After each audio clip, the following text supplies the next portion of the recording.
Well, good afternoon, everyone. Welcome to the 29th meeting of the Planning and Policy Committee of the Corporation of Full District. And I would like to first welcome a new member, Marcelo Martinez. Thank you for being here. Thank you for being here. So we'll start with roll call. Thank you, Chair Medina. I would like to remind those members of the public that are joining us via teleconference to please select your preferred language using the interpretation button at the bottom of the Zoom screen. All committee members are participating in person. With that, Member Bush, Member Martinez, Member Shu, Here. Vice Chair Berkbeck Garcia, Here. Chair Medina. Here. Okay, well, let's now go to non-agenda public communication. You want to ask just people who would like to address the board? Yes. Thank you, Chair Medina. I would ask members of the public that have requested to speak on this item that are here in the conference room to please approach the podium at this time. I will be calling you by your name. Those members of the public that are joining us via teleconference, please dial into the conference line now using the instructions that are provided on the screen. You may also indicate that you wish to speak on this item by using the raise hand feature at the bottom of the Zoom screen or by pressing *9 now. For those members of the public that are here in the conference room, we have Cesar Javier. You can approach the podium at this time for non-agenda public communication. Yes. My wife first, if she may begin. Okay, so then we'll start with Purita. Javier, you'll have 3 minutes to address the board. Please begin by stating your name for the record. Good afternoon.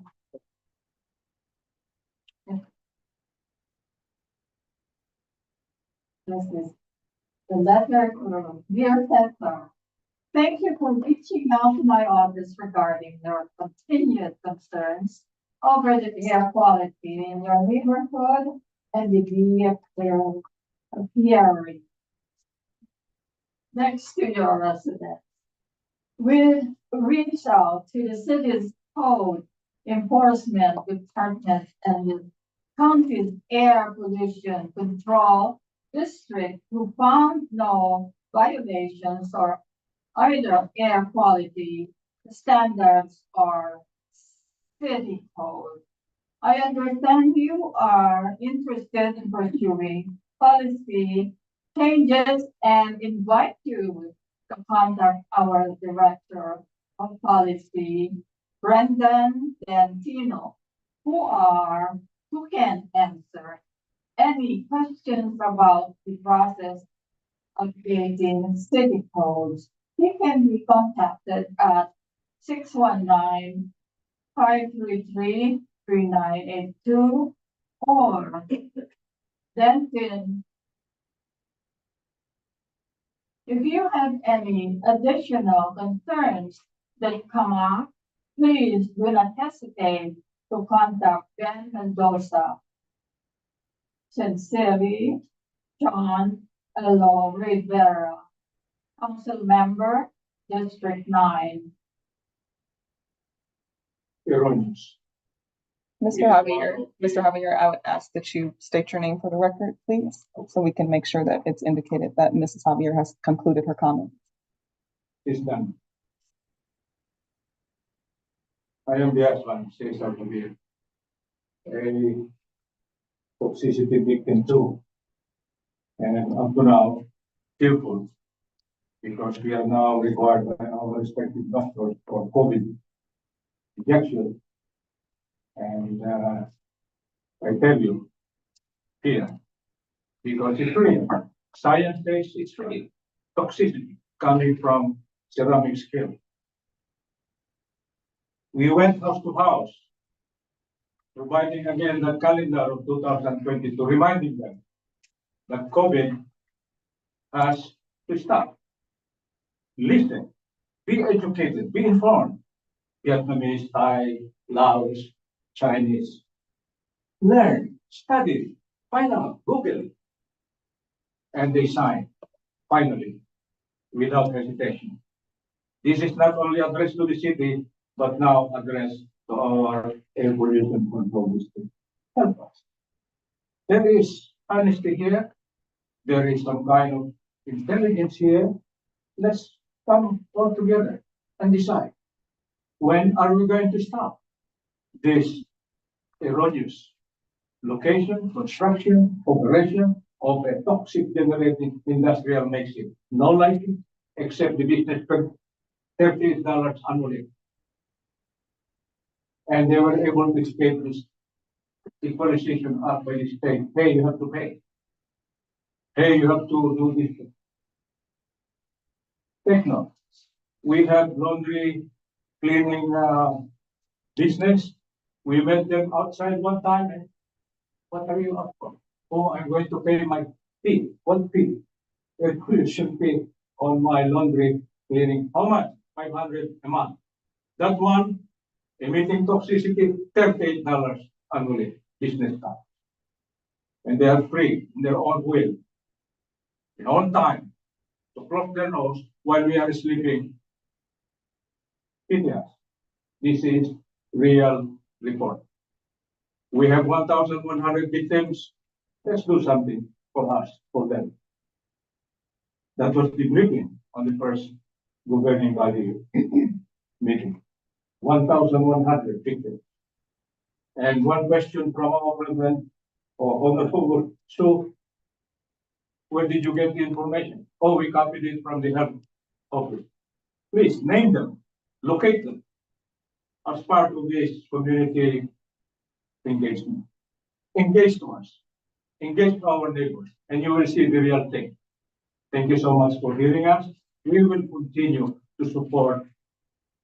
I like Will.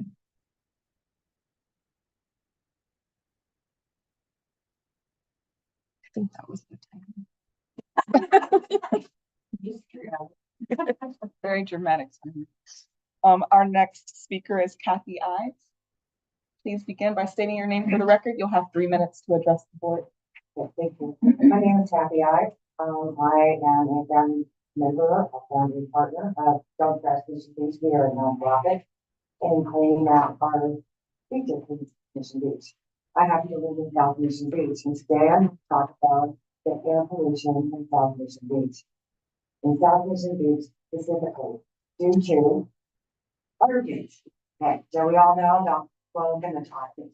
So in South Mission Beach, we actually have 11 legal fire pits, an average of 2 illegal fire pits, plus all the portable fire pits that they bring in, plus the permanent fire pits that are there. So what they burn, I wish I had my pictures, I'm so sorry, but I do. What they burn is anything that is, so we burn mattresses, they burn all the furniture, they burn sofas, they burn all the glass that they're drinking, they just burn everything. And the paper, which we all know has plastic. That smoke travels, and you can see on this day how it is. And if anybody knows the jetty, clean the beach, okay, that smoke is like a wind tunnel that goes right into our house. And there's no dual pane windows, nothing that stops to get that smell out. And you can see these fire pits go all night long. So most of them, I come off, I start cleaning the beach at 4 o'clock in the morning, and I come up the jetty, and finish up about 6:30 or 7. And out of these 6:30 or 7, half the fire pits are still burning. I will just show you, right? And they do pallet, of course, with the nails, which I know. So I would just like to ask you this, and during the summer, with all of these fire pits, 100% are used every single night. Every night. It doesn't make any difference. And even despite the year when they take down the legal fire pits, which is 4, it still goes on even if the fire start up at when they go all year. So what we're asking you to do is to start a study on air pollution at the beach due to the fire pit. That's our question, is we need help with this because we can't seem to get any kind of response from anybody to how we solve this problem. We like to switch to propane. Thank you very much. I appreciate your time. We will all get pictures. Thank you. Thank you. Our last public speaker is Nikki Zimmerman. You can begin by stating your name for the record. You will have 3 minutes to address the board, and your time is going to be on the screen. I'm Nikki Zimmerman. I'm also a resident close by Kathy Ives. I'm also the area rep for Mission Beach County Council in Area 1 at Jetty. In 2008, the bonfires were all supposed to be eliminated off the beach. And then there was an anonymous donor who donated $254,000 to keep them in nostalgia. Suddenly, they were all spread out all over North and South Mission Beach and on the bay. One day, they all ended up in paper. So no matter which way the wind blows, it goes into the whole neighborhood, into the bird sanctuary. And I've contacted the Air Pollution Control District at least 2 years ago to speak at one of our meetings to let us know what you could do to help us. And didn't get a response. We crack the windows open. You know, if we do, our smoke alarms go off inside our house. This is something that needs to be addressed. We would like them to be either contained or move them away from the wind pattern into the neighborhood. Our neighbors died from COPD, cancer, their heart conditions. From what I'm collecting information, it is off the scale, and it's now affecting us. So we just need your help. We also, lastly, we were so desperate that we bought our own EPA meters for our house and the rental up the street that we manage. And the levels are as if we're in a forest fire every night. It's PM 2.5 particulate matter, 25 to 184. So imagine, you know, everyone, if you don't have an air conditioner, you got to open the windows and you want to enjoy your home. But the health risks, our doctors are in disbelief this is happening with my diagnosis.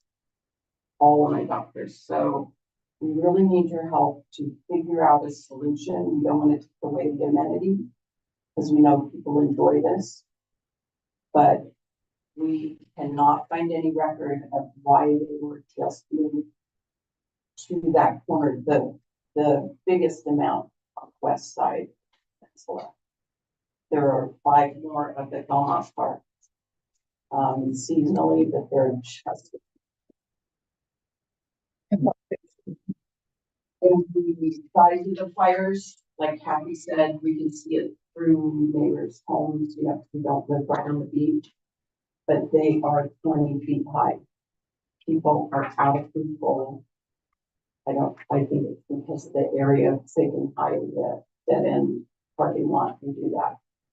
So if you could help us, I appreciate it. Thank you.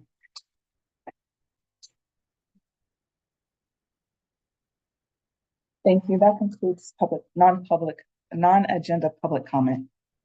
And thank you for members of the public for coming out and speaking to us. Appreciate that. I guess next item on the agenda is approval of the statement of proceedings.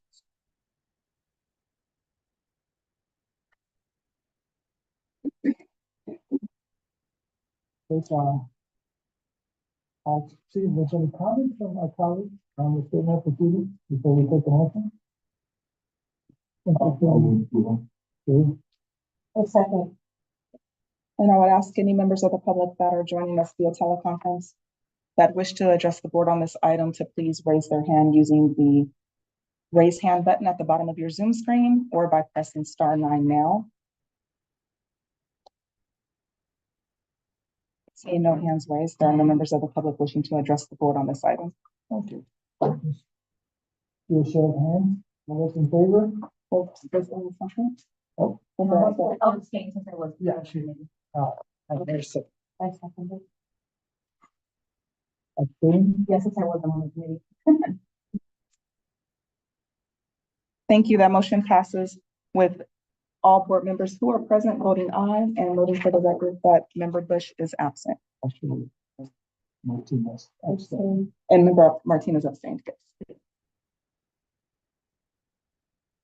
Very well, we'll move on to agenda items. First one is the review of the working draft of the Resolution Control District Strategic Plan. Can you give instruction for public testimony? Thank you, Chair Medina. I would ask any members of the public that have requested to speak on this item in the conference room to please, that wish to speak on this item in the conference room, to please submit a public speaker request slip at this time. Those members that are joining us via teleconference, I would ask that you please use the instructions that are provided to you on your Zoom screen, and you may indicate that you wish to speak on this item by pressing the raise hand feature at the bottom of the screen or by pressing *9 now. All public testimony will be heard at the conclusion of the staff presentation.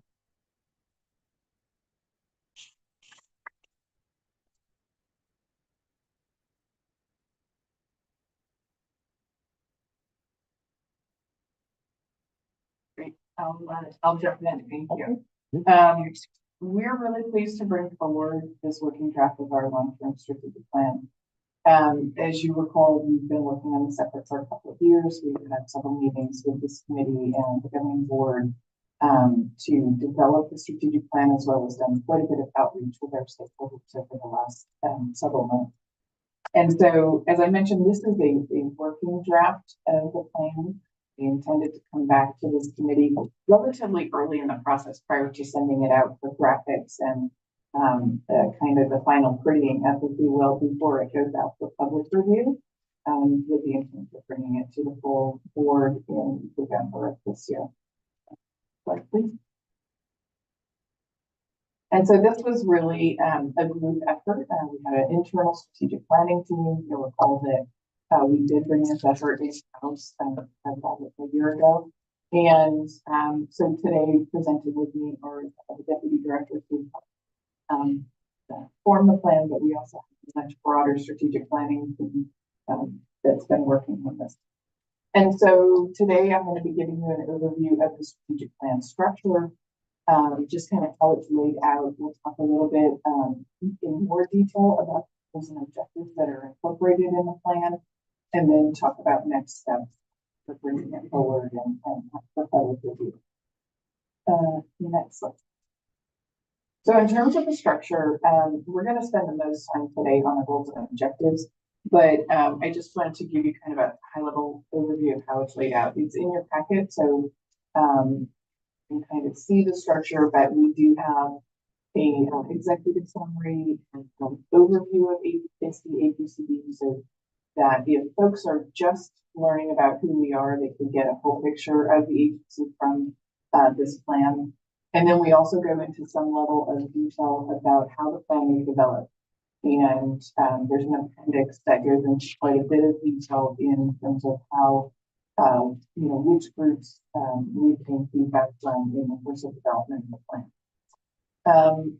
There's an overview of the strategic plan structure, and then a short section at the end that discusses how this plan is going to link, how we're going to track our progress, how are we going to know that we're making progress on this plan. And so the intent is that it will feed into our annual budget development, so that each year as we're developing our budget, we will be looking at the strategic plan to ensure that those objectives pertinent to that time frame are incorporated in the budget.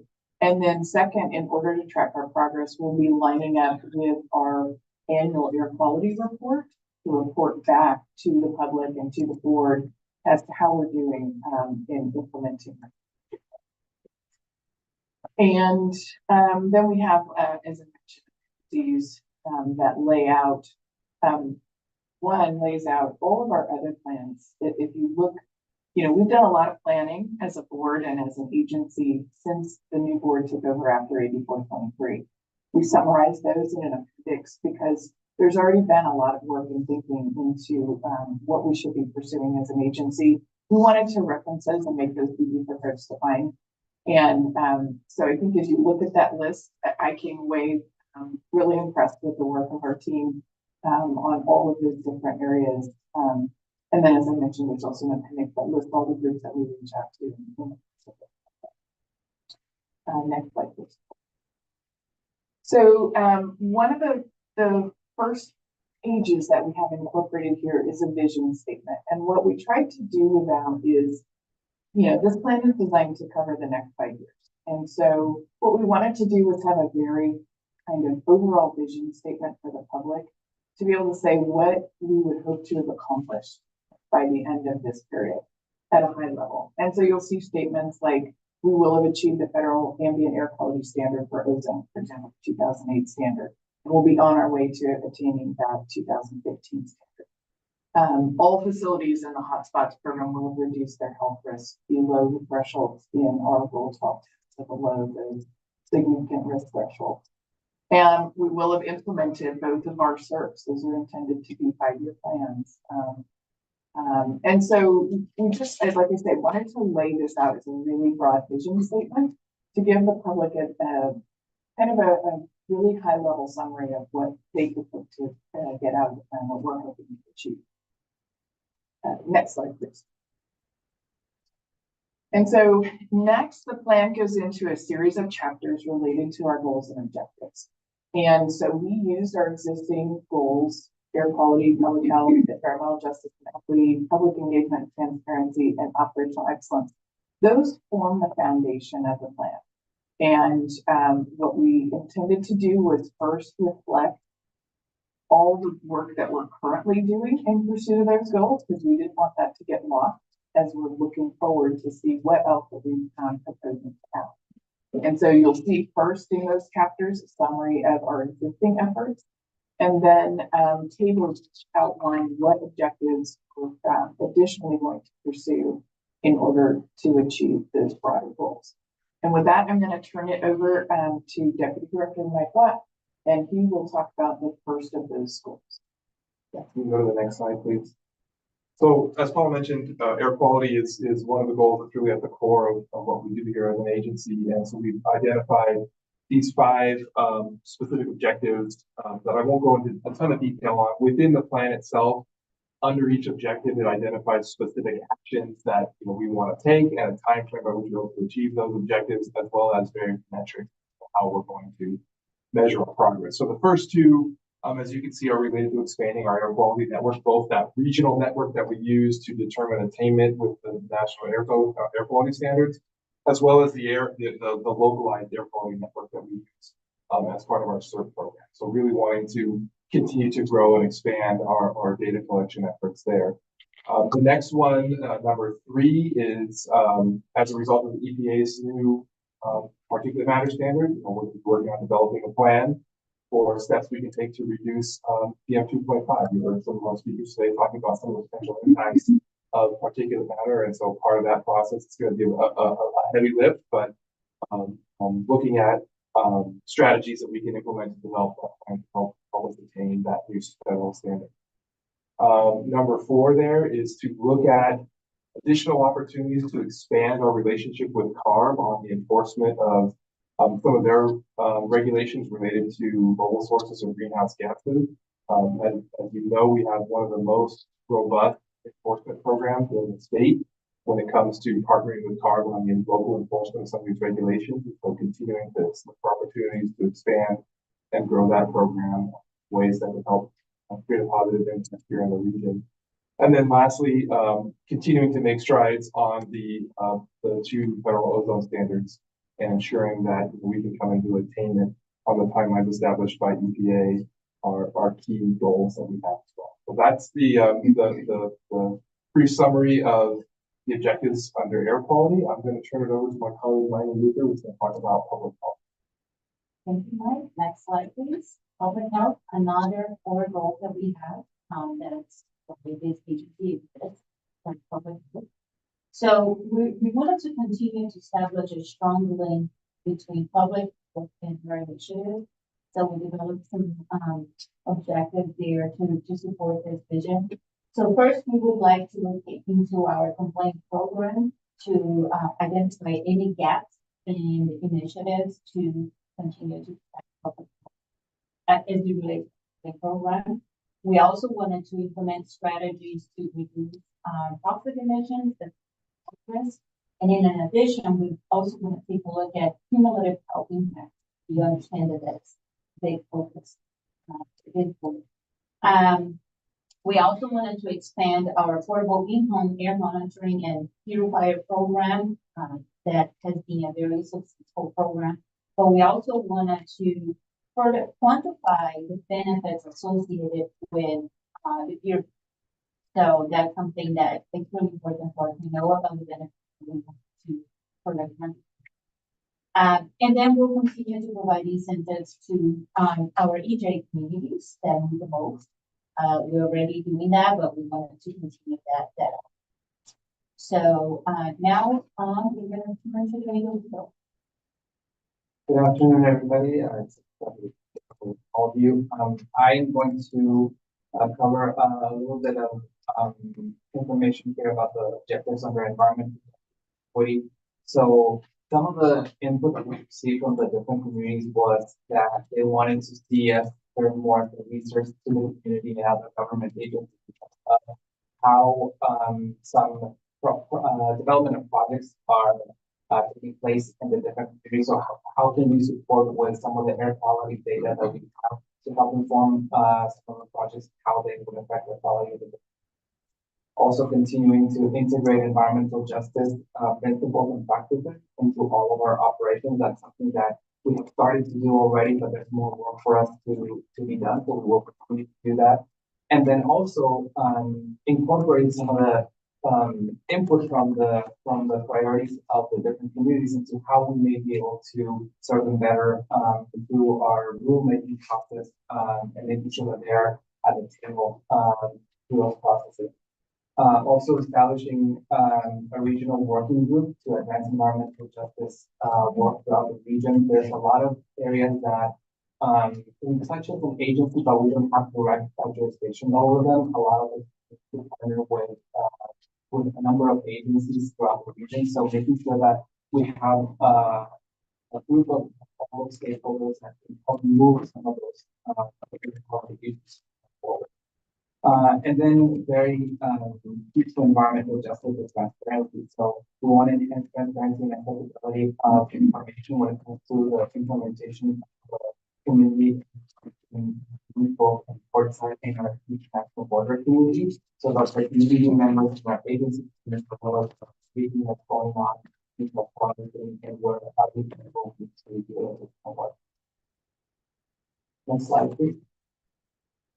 A very important and very popular, I guess, goal for us is engagement. And we did receive a lot of engagement, a lot of feedback from your board and also from all the stakeholders that we have with. So we have a good number here. I'm going to continue this to another slide, but just to start here, we want to make sure that we're expanding the visibility of our agency across the region to make sure that all of those communities that we serve are aware that we exist.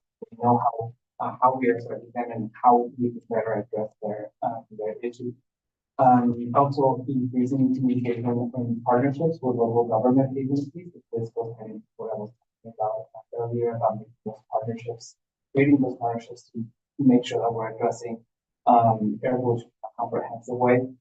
Also extending our reach of the Clean Air for All Achievement Award program to enhance accessibility and impact. This program is targeting those players in the community, whether they're businesses or community-based organizations or individuals even, who are doing good work in the community and helping reduce emissions. So we want to make sure that we like to be elevated so that others get inspired and also know that there are ways to emissions. We also want to enhance the dissemination and accessibility of air quality index information. This is how we inform the public about the air quality in their communities. We currently provide that information to our website, and as we continue to expand our monitoring network, we will have additional information to provide the air quality index for more communities throughout the state. So that's something that we're also hoping to expand in the next couple of years. Finally, well, for this slide, at least enhancing mapping tools and data sets to facilitate informed decision making. We have some of those tools available already that we certainly to look at for larger work on previous locations, but we want to expand the availability of those tools. We've heard from the community that there's a lot of interest in having access to the information via map. So we want to make sure that we're responsive to that need. Next slide, please. So this continues into some more objectives on this transparency. We want to incorporate available tools to estimate public health and greenhouse gas benefits coming from the dual development program. We'll see a little bit more information about that. We also want to work on developing a youth-based air quality education program. We think that with youth is key. Generations that are really going to continue the work that we are doing and continue to support we are able to support early. I want to enhance outreach efforts related to our training program. This is one of the areas that every single engagement, really one of the first questions that we get is how can we let you know how many people. So this is a very important program for us, and we want to continue expanding outreach. Want to ensure community members are meaningfully engaged in our decisions that impact their quality. It's very in line with our participation plan. So making sure that we implement that plan, ensuring that all of the objectives that we committed to in the plan are met, and that we are delivering on all of those goals as well. And then finally, developing relationships with tribal nations, seek opportunities for partnership with some areas that would be relatively new to us. So we want to make sure that we first establish those relationships and learn a little bit more about what are some of the areas needed before we can collaborate and identify those opportunities. We're well positioned to collaborate more closely with our fellow members. Next, we'll go into operational excellence. So I will. Okay, thanks, Domingo. So this is the last kind of major category of our goal areas. And, in order to accomplish a lot of the objectives that we set out previously, we're going to need to look at our internal operations and the resources that we have and the tools that we use to implement some of those measures. So that's really what this goal area is focused on. And that starts with our employees, right? Looking at our staff and making sure that, we're implementing and enhancing our diversity, equity, and inclusion programs to build that strength that we have with our core employee group. Additionally, continue to work with our staff and our employees to hear feedback and get feedback on the initiatives and things that we're working on, so they can be a part of the process. That's all we do, as part of the development of this plan. We met with different stakeholder groups. One of those stakeholder groups being our own internal staff employees that got a lot of good feedback on actions and ideas that are reflected in this plan. The next one is to look at our processes and procedures. As you well know, over the course of the last 3 years, as part of our separation from the County of San Diego, that spurred a lot of institutional and organizational change here. And so we continue to learn and develop and grow. And as we do that, and as we change our processes and procedures, we want to make sure that those things are documented so that we have that continuity going forward. A big one here is looking at opportunities to secure sustainable funding for a lot of the programs that we're doing. We've done a lot of work on cost recovery. We're always looking at grant opportunities, but in order to continue to advance the follow on some of these initiatives, we're going to need a longer term sustainable funding solution. And so, looking at opportunities and how we can try to accomplish that is one of the key goals here. How we interact with the public. You've heard this sort of throughout the discussion thing. One of those key ways is through our website and making sure that the information that folks are looking for is readily available and easy to access and understand. So looking at ways we can enhance our website functionality and the folks who use that. Tied into that is expanding some of the online services that we offer to our customers, permit holders, the public, things like that, and making sure that folks who want to apply for permits or submit their plans or take actions with us can do that as easily and efficiently as possible online. That saves time for both customers and our internal staff as well, and makes things more efficient. And then, records, right? We get a lot of requests for people asking for information and data that we know before, so figuring out ways to make that as successful as possible through online means is something we want to look at. Next slide, please. So this will be the last batch of overarching goals and objectives for this plan, continuing the operational excellence theme.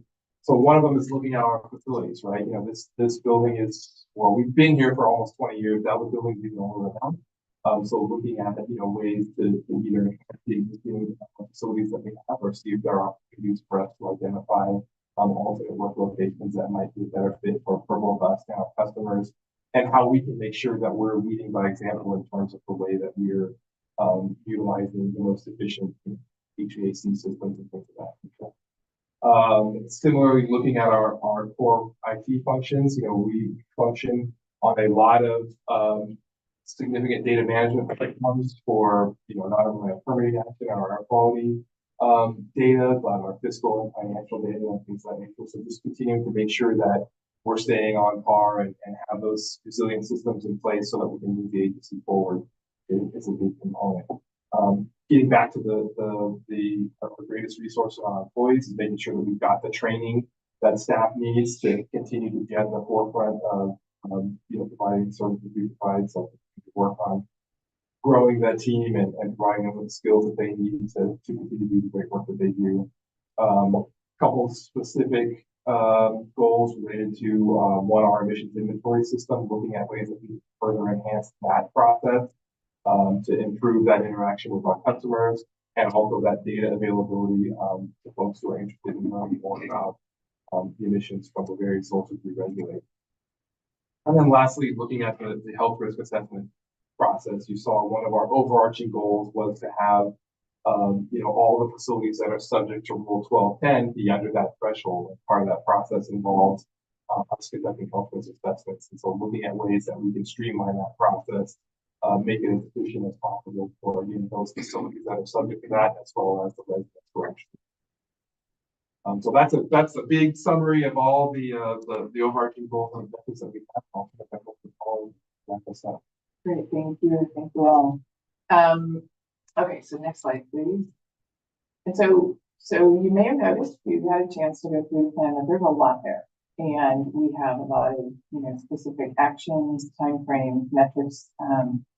But what we also want to do is have, you know, a separate standalone document that is accessible for the public. And so we're in the process of developing a one-pager that would look something like this. Again, summarizing those goals and objectives, but folks have a very high level overview of what the plan is produced. This is just kind of a representation of it. Again, we haven't sent any of this out for graphics because we wanted to get the input of this group before doing that.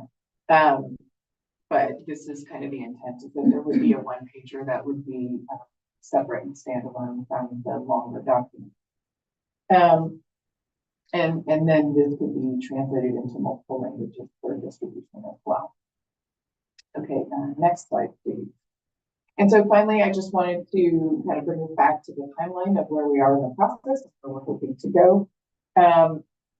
As I mentioned, you know, this is a working draft. We would like to get your general feedback on it today or over the next few days. Our team will be making revisions as a result and then sending it for graphics.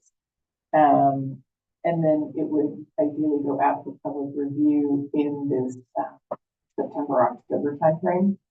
And if there, you know, our intent is to bring it to the governing board in November. We could also bring it back to this committee if there's substantial revisions in the meantime for review at the October Planning Policy Committee meeting. And once it has been adopted by the governing board, we would then turn to making specific work plans, identifying specific resource needs for the various objectives in order to make sure that this plan is able to be fully implemented. Again, as we look at each budget cycle, we will be preparing to bring some of these items forward. So with that, I will open it up to your feedback and questions. Really great presentation. Thank you all of you. Appreciate it. Can we, is there some members of public who like to comment? Thank you, Chair Medina. We have received no request here in the room for public comment. However, if there are any members of the public that are joining us online that wish to address the board on this item, please use the raise hand feature at the bottom of your Zoom screen or press *9 now to indicate that you wish to speak.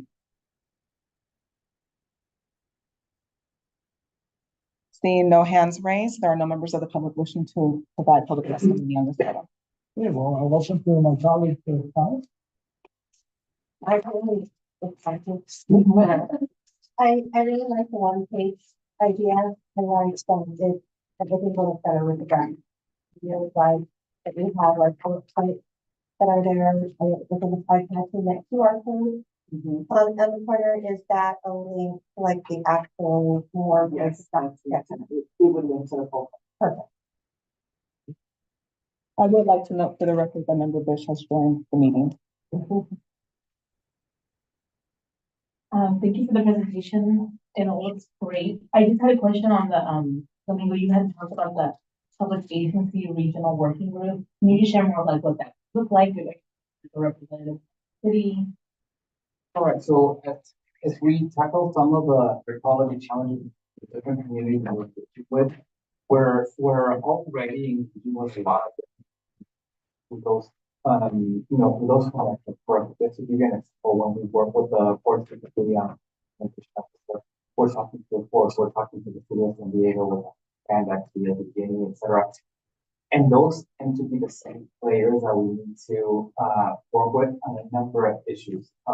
And as we continue expanding our reach to communities throughout the region, we will have to continue those conversations. So we want to make sure that we have a platform, like a go-to platform where we can access all of those different players, and we're all working on the same, the same issues, trying to focus our efforts in those air quality issues that we continue to identify. So it's just a way of us making sure that as we expand our reach to other communities, we have the right players that will be able to address those different air quality issues that we.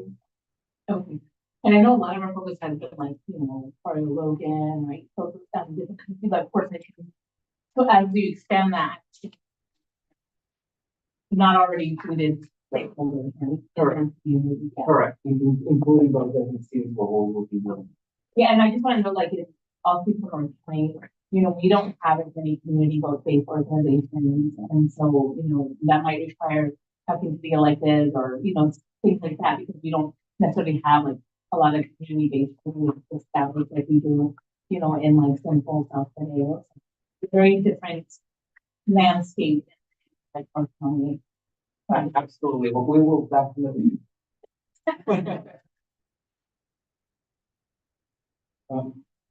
Kind of following up on that issue you involved in, what's our evaluative methods for benchmark as to how well we're doing in that part with regards to this?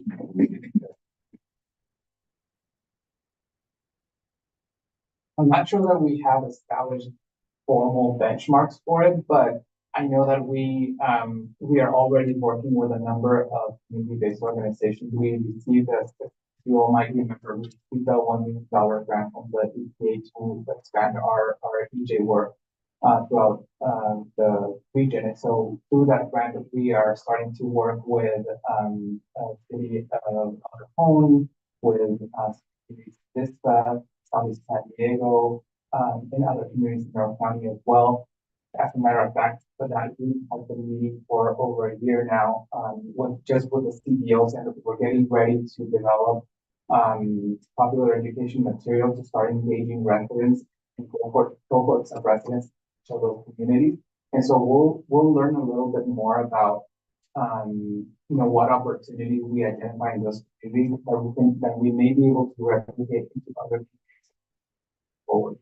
We know that in other regions, a lot of those efforts are being done through the 8617, our community air protection program.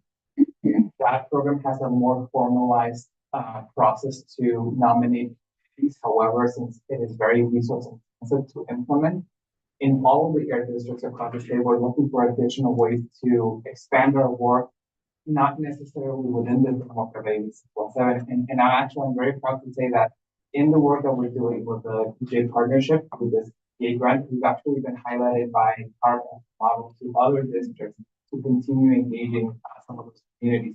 CART has been working with us in terms of trying to find ways of expanding their 8617 program, and we're looking at models that will be able to try and expand it into other districts. So we are serving as a benchmark for others. And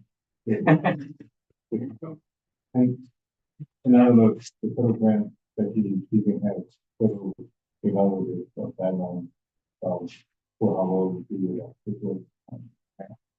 And that is so, and I don't know if they show you output and outcome measurement.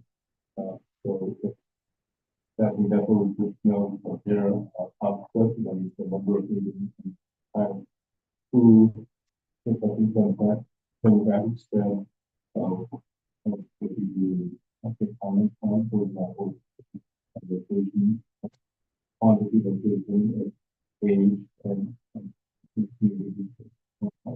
And then outcome, I think we've actually shown outcomes and what we can forward and back involved with the work that we do.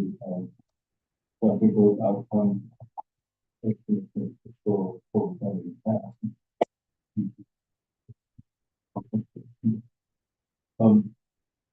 Switching the topic a bit, another part of, well, I should maybe back up a bit by saying, I remember being in this room 20 months ago. And, Yes. so I'm thankful, thank you for translating. I think that's really great, and that's what we're trying to do. And I know we get a lot of prioritizing, and we didn't throw anything out, we just kind of we shuffle them, you know, taking that input and translating it into another step in the process. This may not be in the plan I'm going to bring up, but maybe it can be right for mass. So let me tell you for my brain. The next topic we're going to have on the agenda is about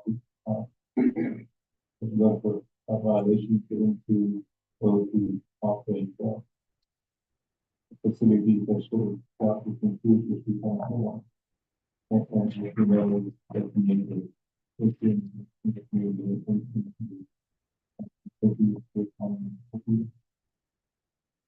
And I think we should take note that we were the DCD or the local agencies to actually do something about it with it. That's, to me, very significant.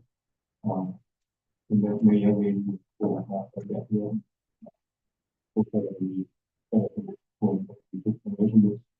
Continue to take monitor it would have been great if we had a mascot, had a giant swim and throw it to the media and give it to the agent. That's where I'm coming from, because it did get an article in the newspaper, which is great, but it was kind of small. It wasn't that well noted.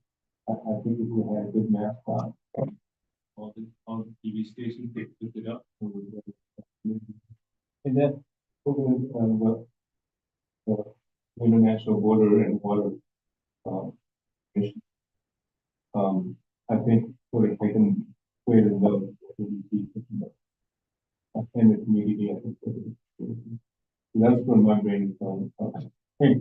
When I think of a mascot, you know, one of us had a notice of violation, all used to that. It would have been okay. No, it wouldn't have been anything. But I think I don't know what the mascot will look like. But I think that's what I'm looking for in the future at the ABCD and the community. The same mascot to be the diversity conclusion. That's true. Like we go to communities with that model, and we are certainly for the people hero. Thank you, Chair. I just have a couple of comments. Again, you did a great job, and Chair said you translated all those things into very digestible summary, and I think it's great. And one thing I noticed is that there's a lot of touch points in this strategic plan that address as a member of the public, and as a public member, public representative, I'm really focused on community members coming into us and expressing their concerns.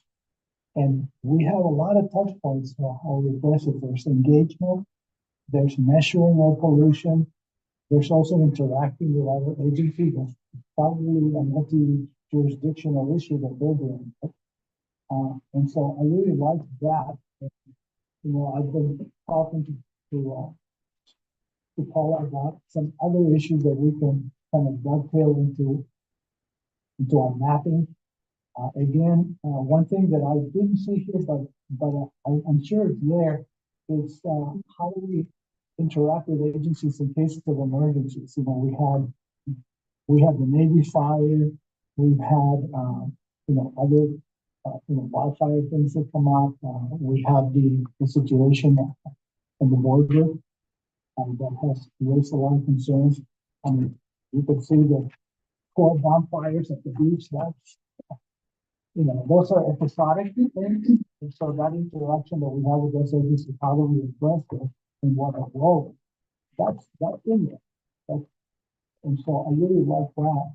And then following up on Trish's comment about metrics, is there any plan to have a scorecard on our website that every year or every so often we say, how far are we going in each of our objectives? Because I know you have metrics, but representing that visually on our website would be really good. And it would help us too, in future members of the board. So I applaud you for this great effort. And I know you took it in-house instead of hiring a consultant. I think that was a very smart decision. So thank you for that. Yes, I feel like the product that we came up with was much more robust than what we could have gotten from it. So anybody coming in and trying to figure out all of our different programs and understand it, and then draft a plan, I think would have been a very helpful. So I'm really proud of, like I said, there's a big strategic planning team and a lot of work that went into it. So I'm really proud of all those. Thank you. That's all great feedback. Well, I guess we move on to the next item. If there are no additional comments, Just a point of order, when you said mapping and keeping track of the pollution levels, what were you referring to? You want to? Yeah. Let's see. speaker. Can you show what, how to access it? You mean our website, like our mapping tool? We have a variety of mapping tools that are. Like that's what you mean. Yeah. We just did a purple thing. Witness on the whole internet map of the whole world.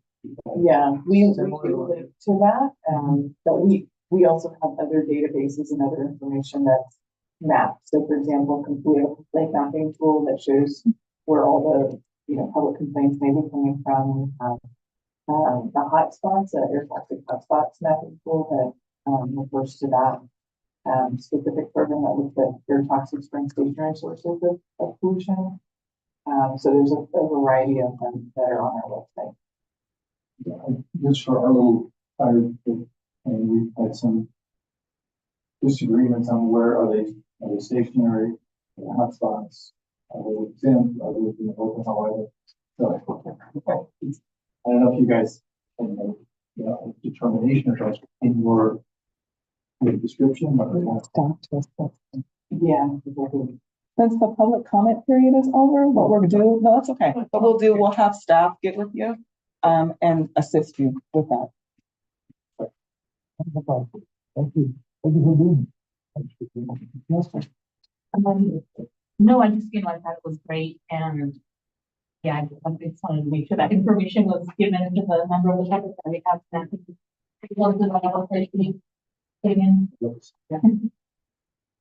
Great, thank you. Okay. So now we're going to move on to item B2. This is the Air Pollution Control District investigation to audit complaints in the Tijuana River Valley community. This is an informational item.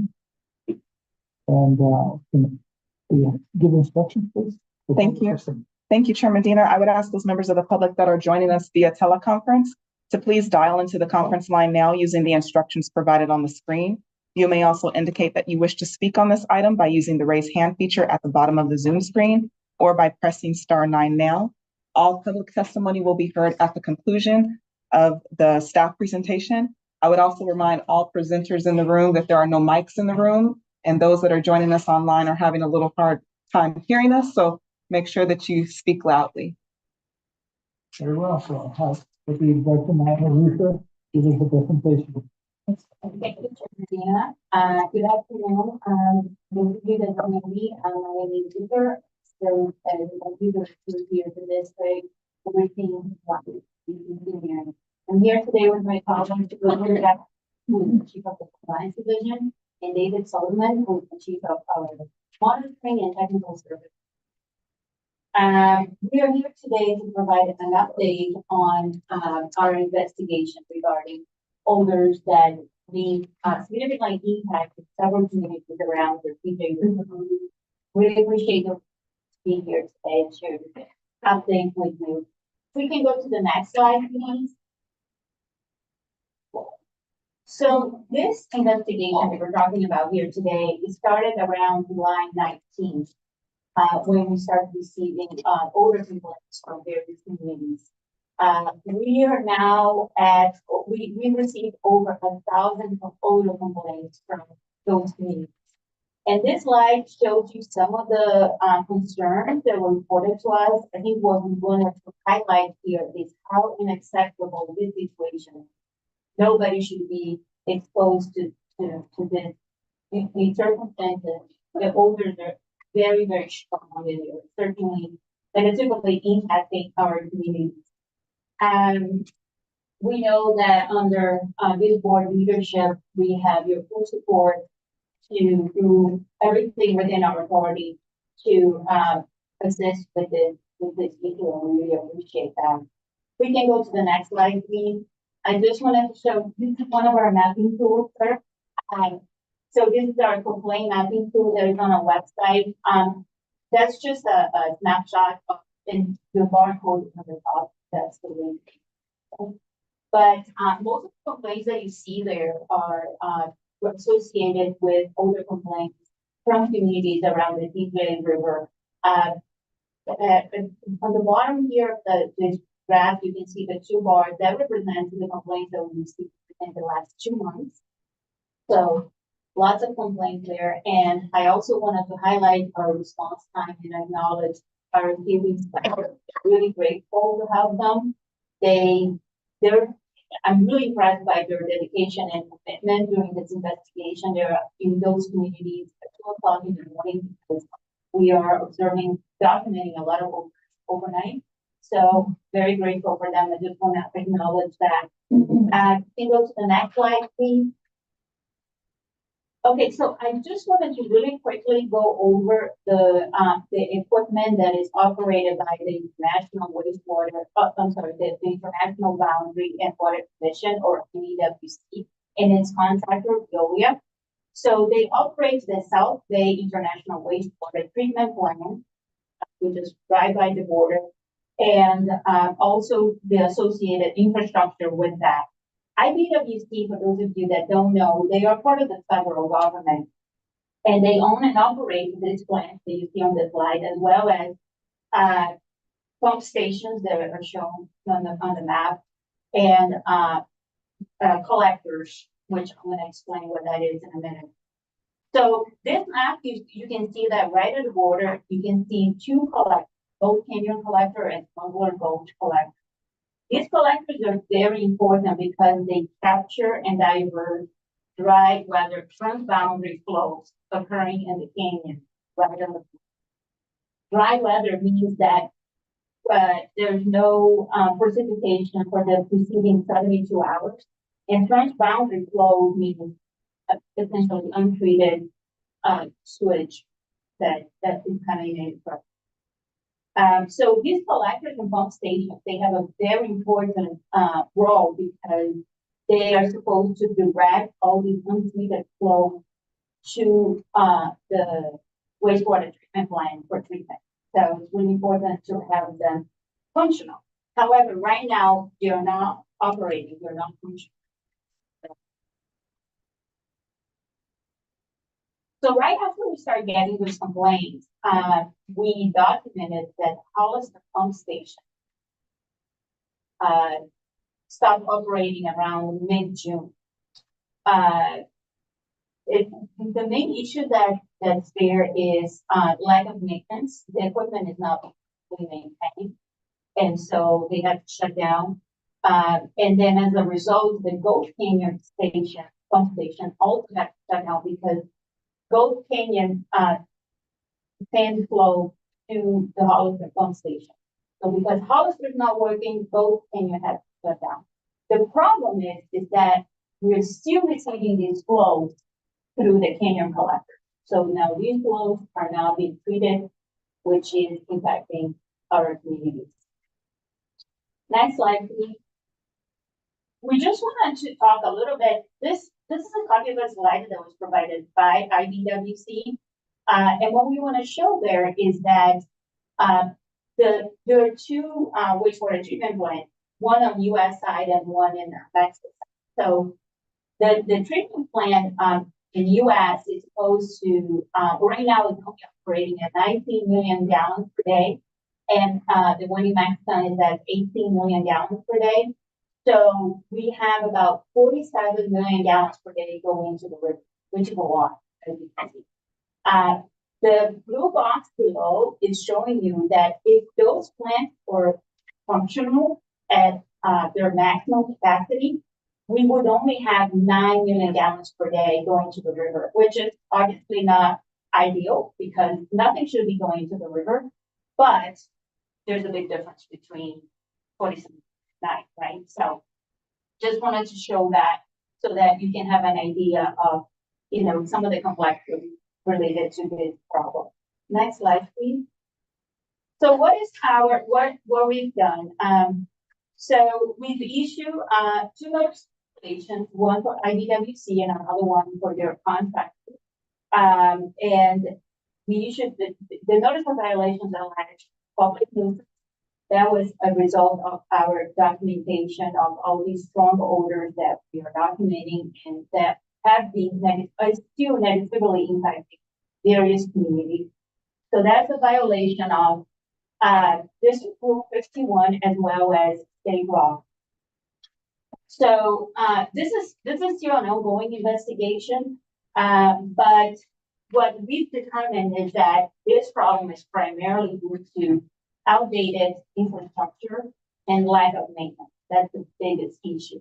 I mean, we don't have the infrastructure that we need to process the sewage that needs to be processed, but the infrastructure that we do have is not being done. So, you know, this problem falls under the responsibility of the their contractor. Next slide, please. Okay, now we would like to talk a little bit about our app related to air monitoring, and I'll turn to David.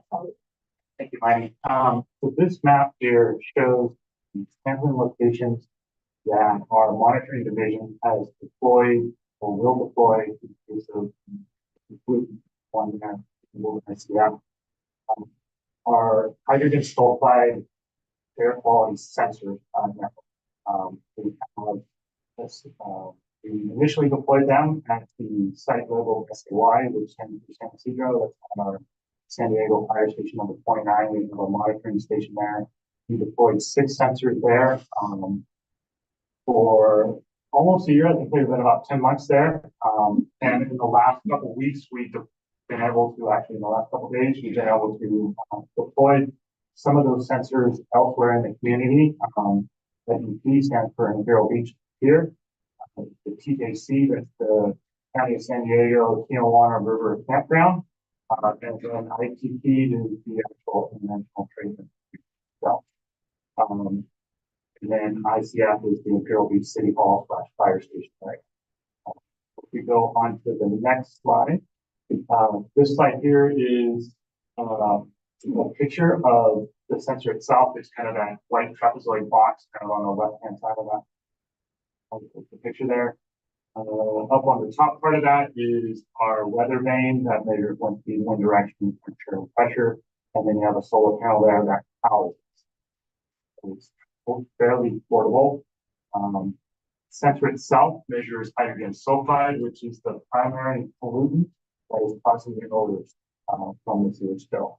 This sensor also can measure sulfur dioxide, carbon dioxide, nitrogen dioxide, and a series of compounds that they kind of all lump together called total volatile organic carbon.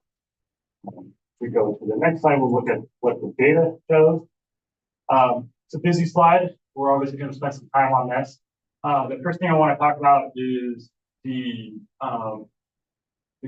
having data is great, but if you can't translate it to health standards or how it affects your health, it's kind of not as useful. So we've looked around and we found the California Office of Environmental Health Hazard Assessment, or WEHA, has for hydrogen sulfide 2 reference exposure levels. One is an acute, and that acute is typically a short-term exposure, and the average time for that is 1 hour. So the level for that is 42 micrograms per cubic meter, or as our sensors measure it in parts per billion, that equates to a level of 30. They also have a long-term exposure reference exposure level called a chronic REL, and that is lower, 10 micrograms per cubic meter. Again, translating that to what our sensor reads, parts per billion, that equates to 7.14. Now, the graph here, what's in green, is what we've been collecting at our San Ysidro site since mid-October of last year through the 20th of August. And this is hourly data. And so what we would want to look at is comparing the green spikes in data to the red horizontal bar, which is the acute REL at 30. And you can see that just from a kind of a rough look at it, that the concentrations have dramatically increased in the last couple months compared to what we were seeing in the previous 8 months. With numerous instances of our 1 hour reading above the acute level. Since we do have that chronic and we have been monitoring for roughly 10 months or so, we put in the orange kind of horizontal bar there at 7.14. That's the chronic level. The number that we need to compare against that standard is really an hour or a yearly average, which we don't have a year average. We have about 10 months, but that 10-month average is 2.11 for this particular sensor. Couple of caveats on this graph. I mentioned I had 6 sensors out of San Ysidro, and they've been there roughly the full time, except for the last maybe about a week or so. There are differences between the lowest reading sensor and the highest reading sensor. That's kind of the nature of the sensor instruments.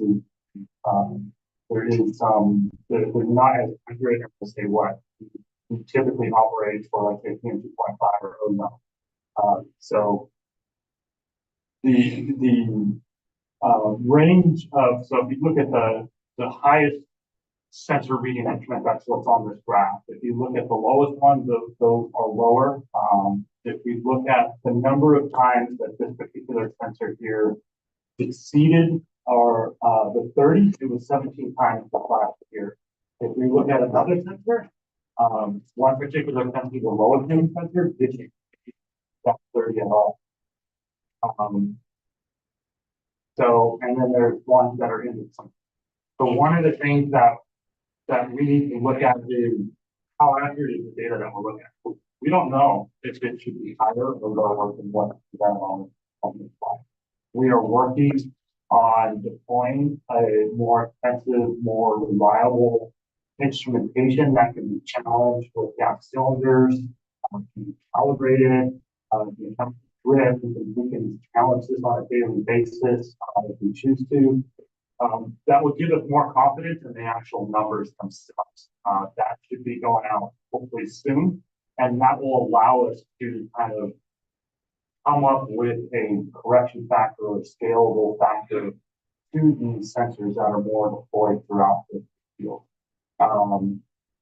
And I think I covered all three caveats there. So at that point, we can, I think, turn it back to Mikey for the conclusion of the presentation. Thanks, David. And yes, I mean, I think this monitoring, station, example, they were deploying, they're gonna be really helpful to supplement our investigation. Because as David said, hydrogen sulfide gives us an indication as to, certain areas they're being impacted by these odors. But in addition to that, our investigation is pretty, through the investigation, it's pretty clear, the significant impact. And besides hydrogen sulfide, you're exposed to, Lord Dr. Garcia is thinking about all of the different that goes so, next slide, please. So we just wanted to wrap this up in terms of next steps. It's really important to us to be as transparent as we can. It's an open investigation, but we wanted to provide the information that we have. So we create a page that has information regarding the investigation. You can find the notice of violation, the response that we received from the and any correspondence that we have with them. So there's the QR code takes you directly to that web page. And we also have the link there. We are also enhancing our web page for the monitoring data because it's really important that David said it's informative. And also we provide context in terms of what that means. It's above and below health standards. We wanted to continue our collaboration with other agencies. And honestly, that's one benefit of this is that we are really creating these partnerships with other jurisdictions, and we really appreciate our colleagues at Water Board, county, state, federal, and it's great. This is definitely collaboration. It is a very complex issue. And then we're going to continue our investigation to compliance with the chief. This is part of our protocol once we and we have to continue to monitor the surrounding area until we verify compliance. So really, whether or not we continue to receive complaints, we are there on a regular basis to verify compliance with our rules and regulations. Once compliance is achieved, then we can initiate activity. But this is going to be a very significant enforcement case, and it's anticipated that it's going to result in significant monetary penalties and potentially like that. So I believe that this concludes my our update, and they're available for. Thank you, Marianne. Do you have any members of the public that want to comment? Thank you. We haven't received any public speaker testimony.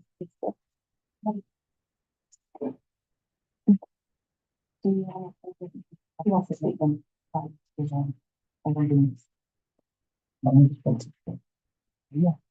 Well, yeah. Thank you, friends.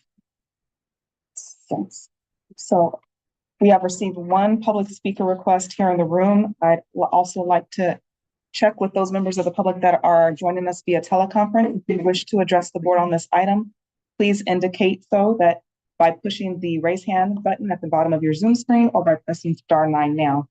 Our first speaker is Cesar Javier. You will have 3 minutes to address the board. Please begin by stating your name for the record, and please monitor your time using the timer that will be on the screen. Excellent scientific reading, modern equipment, not the old-fashioned measurement with compliance. Where are the loose? May I ask who are the loose here? LUEG Group Division Office. Specialist investigate. Yeah. So that's what The side air pollution control. So LUEG is different. Different. Thank you. I am concerned because this is more on the operational aspect. In the basketball game, if I may say that. I do not know the organization of the team. I mean, who is the ball shooter? Who would dribble? What is the tactic? Something like that. Who is the one responsible there in the investigation? Who is that guy? Is it the presenter or user? From the public curiosity. We are to be educated because we are part of your force. Going back to another subject, now that we have this emission indicated by Odor and indicated by those graphs from the machine, what can we do? Are we that empowered to, hey, shut up? Can you do that?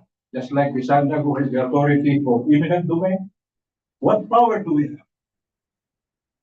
Sir, ma'am. If you are given that responsibility for equal air quality for the rich and the poor, you must have authority. You must have the power. And stop. This course now, not only for the city of San Diego, but the county, but the state. I remember that we have certified as informed a pollution control district. And I think that this district, San Diego, is the top basketball place. Are we ready? I am worried on the last line there. Once complied, we will discuss settlement. Is it clearly meant to address the victims, which should be along the line in our counter pollution? Mr. Javier, I'd ask that you conclude your comments. Your time is ended. Oh, thank you. Thank you. Our next speaker is Jackie Pape.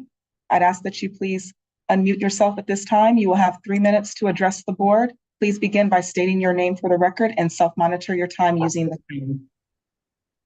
Hi there. My name is Jackie Pape. I'm a resident of Imperial Beach, and I joined this today just as a concerned citizen and member of the Imperial Beach community. But as the presenters previously stated and showed a lot of really great research, this is clearly a really big issue for a lot of neighboring communities, and I can speak specifically for the Imperial Beach community.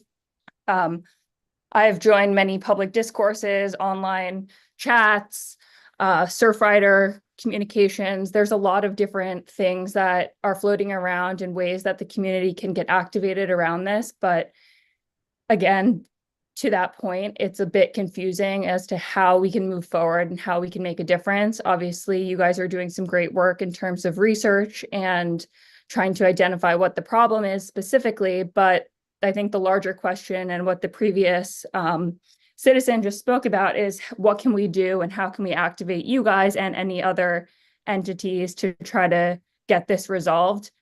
As you probably know, this is a lot larger than just an air quality issue. The oceans in Imperial Beach all the way up to Coronado have been closed for over 300, I think it might be like 700 days now.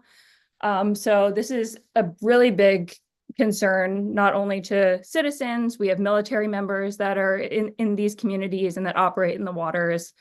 The mayor of Imperial Beach has stated this many times, and the unfortunate situation seems to be that everyone knows this is a problem. Citizens and residents are concerned, but no action is really being taken in terms of updating the community as to what we can do, how we can help you guys get the information, the money, the communication that you need. And I just wanted to come on here today to express the concern. As a resident, we have to keep our windows closed almost all nights of the year. The smell is completely horrible. For anyone who's in the area, you know how how impactful it is in a negative way, and it really impacts the quality of life of residents in the southern San Diego community. So I appreciate you guys bringing this to the table today and having some public discourse about it. But if we could get some more opportunities to talk about this on a larger scale and get community members and the federal government, mayors, et cetera, involved, it would mean a lot. Thank you. Thank you. That concludes public testimony on this item. Okay. Any comments from my colleagues? I have a question about the monitors. So they're on solar power. They have batteries so that they work at night as well, or they? No, they're solar powered and that.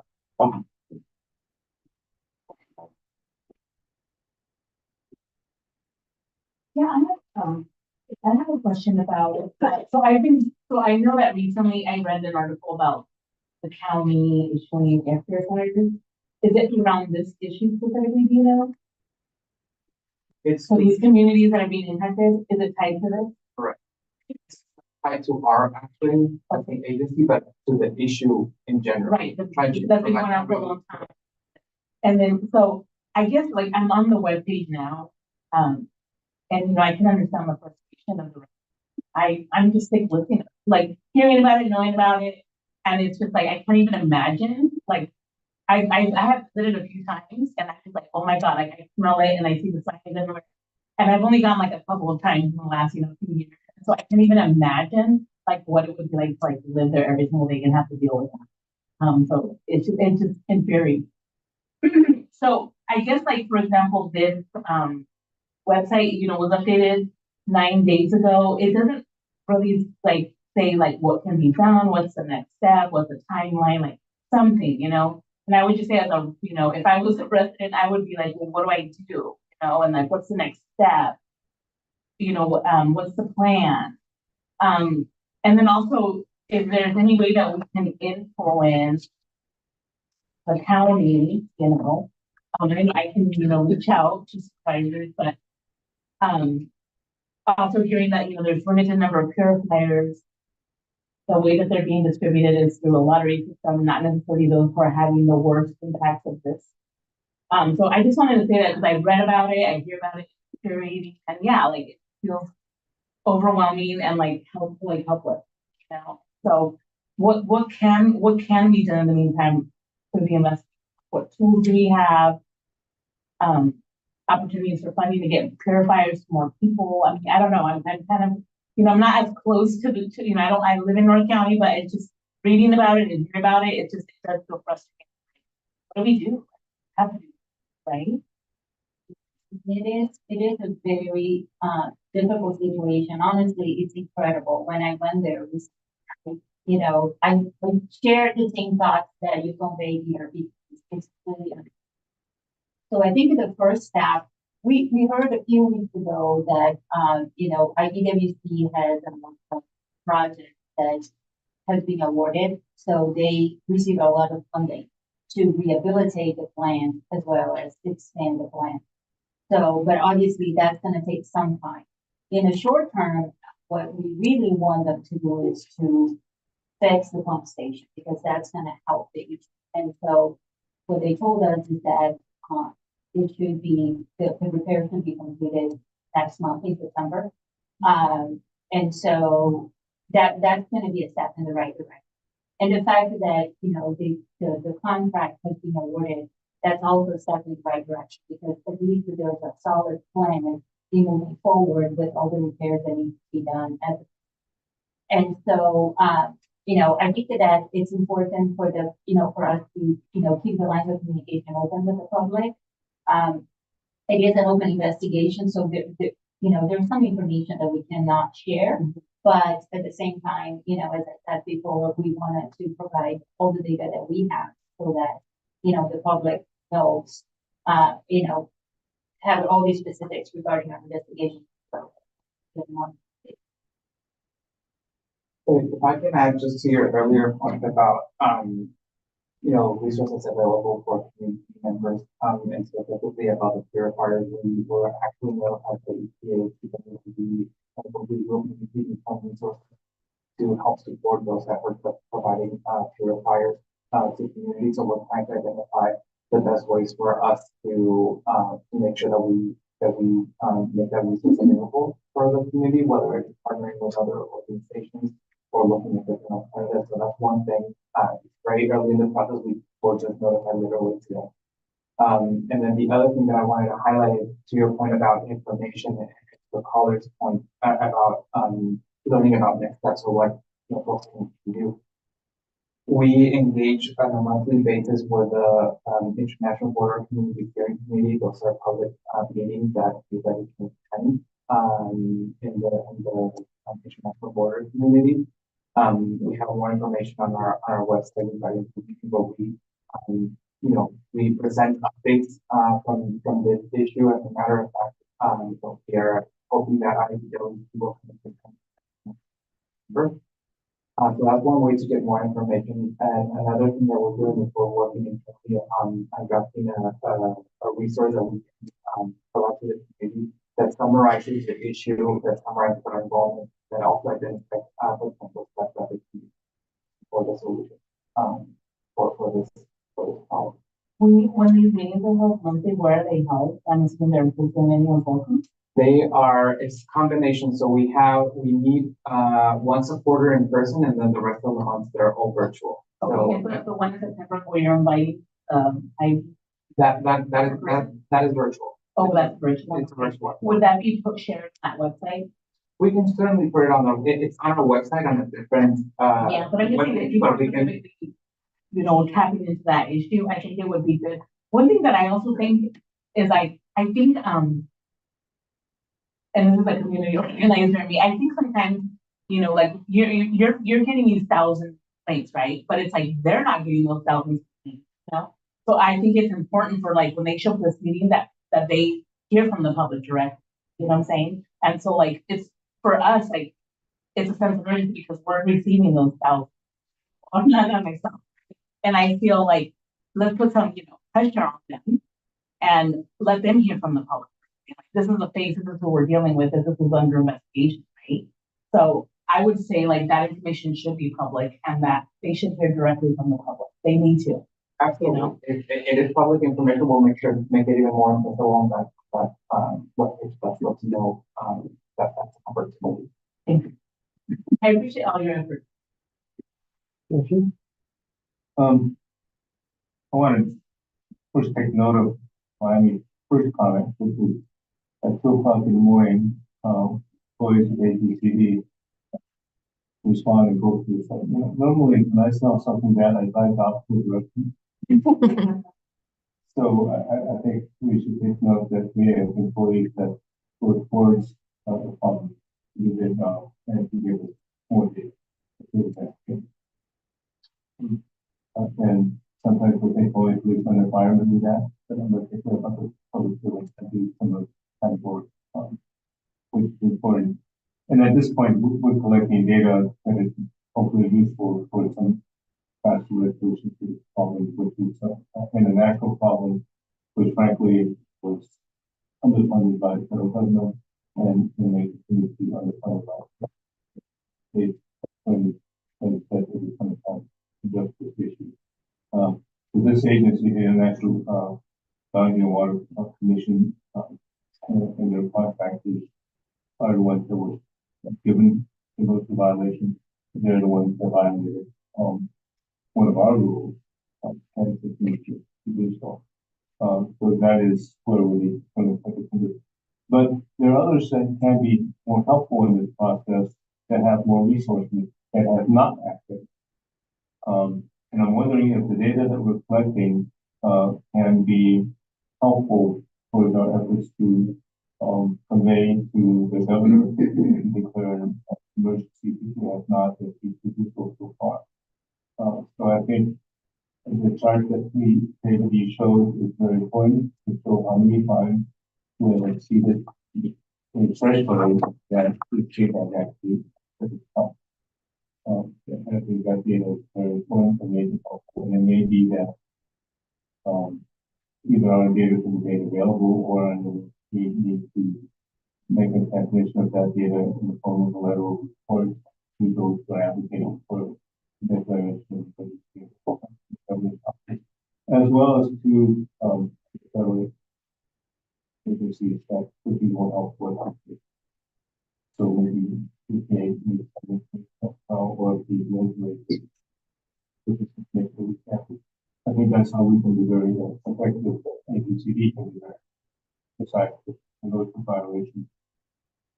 The other technical question I have, and maybe Dr. Berger can give help as well.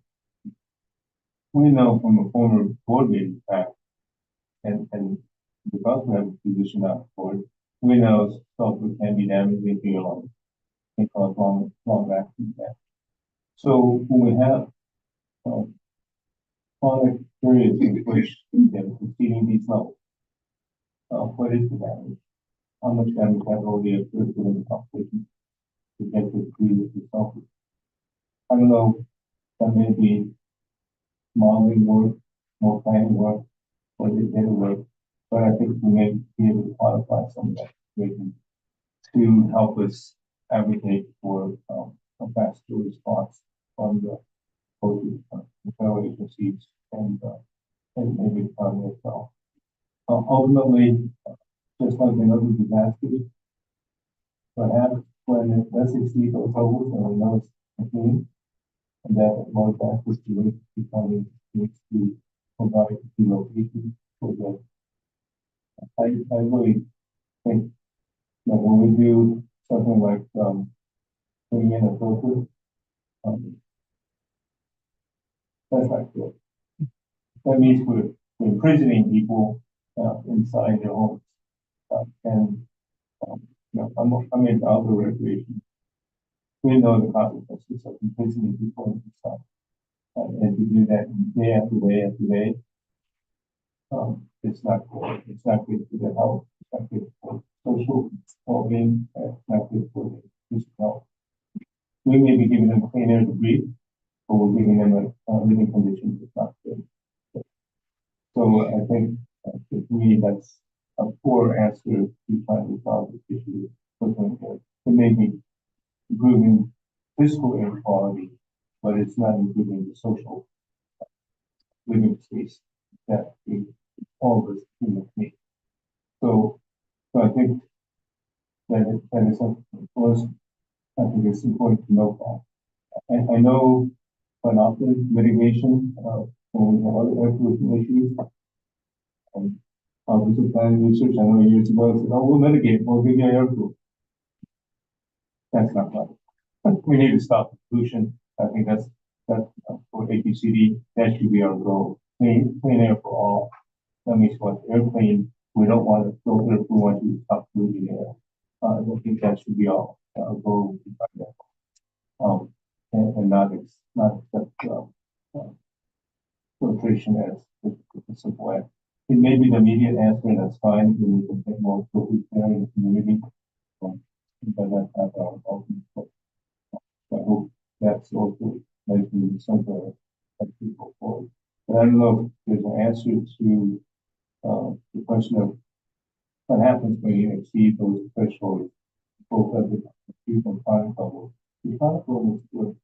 A lot of really folks who are self-living there, what happens? What happens to their lungs? So one of the I was just gonna say that, CDC now is involved with this and we're doing studies. And we also, closely working with the county, in public health folks to, share our data in this, what type of information in this. But I think this is going to be in terms of, protecting all extension folks. Because as I said before, I was told this, but there are many other things that, and frankly, I don't know that filter would be effective for all these, right? So, I think that filters can be used as a temporary, assistance, but yes, I think that this is really, issue that has to be addressed by investing in plans and as well as taking the maintenance, series code that they're going to. Yeah, I have a couple of things. I'm gonna tack on to what Jack started. It's not where I wanted to start, but I'll start there. And then I have another comment after that. I grew up part of my life near the Tijuana River Valley and Mesa. My grandparents had a farm out there, so I'm very familiar with that area. There are a lot of schools there. Mar Vista is just down the street, Montgomery is just down the street. We have, I think, Gary Elementary. I'm sure there's a lot more schools than 20, 25 years ago when I was down there. So we're putting these purifiers, and this is not a statement to you guys. I'm very happy that you guys have thought out of the box. You guys have these mobile sensors. I mean, I really want to applaud the work that this organization has done in this stuff, first and foremost. So these comments I'm saying is my frustration, not directed at you guys in general, but just in general. So I apologize for my level of frustration and rage, pretty much. I'm really like trying to keep my anger inside right now, especially seeing that something. The health effects are going to be detrimental to the community, not just the children, people my age, you know, in our middle life, the elderly. This is affecting all of them. The pneumonitis that we're going to have, the inflammation of our lung tissues, the atherosclerosis, the buildup, the number of cardiac events we're going to start seeing in the next month to 2 years is going to be astronomical in this community, looking at these numbers. And I'm incensed knowing that, you know, we've tried to get a state of emergency and nobody's really listening. So I want to go back and I want to say to you guys, thank you for trying to think out of the box. Thank you for getting these mobile source readers out there. I'm wondering if what impact would be if we put some of these near some of the schools. You know, I don't know how many we have. I know that you had to leave them at the San Ysidro fire station for a while to get controls and stuff, readings. I'm hoping we would get things fixed, but we have these student athletes, you know, football season's coming up, soccer season's coming up. We want the kids to be out there. We have their multi-generational families out in the stands. We have sports park. If I remember correctly, isn't there a sports park like right next to the Tijuana River Valley? If I'm remembering correctly, we have a sports park out there. Yeah, I think I'm just going off on a tangent right now, but I applaud you guys for putting those numbers out there, and thank you for like advocating. And I think it's important for the community to know what's going on. We know because, you know, you guys do these presentations for us, but for people who don't live in that area, I think a lot of people aren't aware. And the website, like you guys give us so much good information, but it's really hard to navigate the website. I'm wondering like if we could try to do like maybe like some Instagram like things or Facebook things where it's like, you know, you have that little bit.ly thing with the complaints, like just you don't have to like make it all fancy, but just say like increased number of complaints, click on here and get more information. Just like make it a little more easy to navigate so that the general community can see, and then hopefully like news stories will start to pick up. And so Marie, when I was thinking of the like a reader or like seeing how much it's impacting at some of the schools, is maybe then someone in the media, we all know if the media doesn't pick it up, then people aren't going to, you know, it's not right in front of them. A lot of people, it's not that they don't care, it's that we live such busy lives and we're focused on what's in front of us. If it's not thrown right in our face, no one's gonna stand up and say. Someone can rephrase or say something a little more eloquently, but thank you. I'll just thinking on that now. I think Dr. Bernhardt Garcia said was great, and I don't think we should hold back on being passionate and angry about this because I think that's what we need. We need to make people uncomfortable, and I am very disappointed in the governor's office. There's been from what the mayor Guerra has told me, there's been a lot of pushback, and this isn't our issue. This is Mexico's issue, and that's frankly, it's a bullshit rationale and response, and we shouldn't accept that from our government. So I think we need to be more angry and shake things up because I'm not living in that situation. But if I was, I would be, much more angry. I mean, I'm angry now, but I have the privilege of not having to breathe that air. So I think we should be more not hold back on it. So I would encourage staff to do that. On the communications part, like you're saying, I think that's a good idea is that maybe our communications team, which do we have just one staff on communication? Yeah, the team of one. Team of one. So I mean, yeah. So we might need to look at beefing up our communications team because I think the communications part of it, we have power and influence on this board being that they're pushing control district and being that authority on air and health. And so if we're getting out, like I thought it was really great. I saw the article about our letter to the IWBC or but I would love to see like more of that and more stories covered. And I think that's going to take more time and work, like more interviews of the residents or you, Dr. Burbank Garcia, because you're a great spokesperson for this because you see this, you've lived it and you see it in your work. And I think you can really articulate like why this is such a crisis and the things that our federal government spends money on, like compared and not our own people. It's not acceptable. We send money for weapons like across the world and part of contract. It's like we have enough resources to fix this, but it takes, I think, really the political pressure and the communications, the Instagram and all that. So maybe it's time for us to like beef that up. And then to Member Shu's point about the air filters, I agree. I think that's like a stopgap solution. I won't want us to so much resource on that because it's so not. It's just not solving the real roots of the problem. And it might be an inefficient use of resources at the end. So I think we should just. There was no action for this, right? No action. So, but.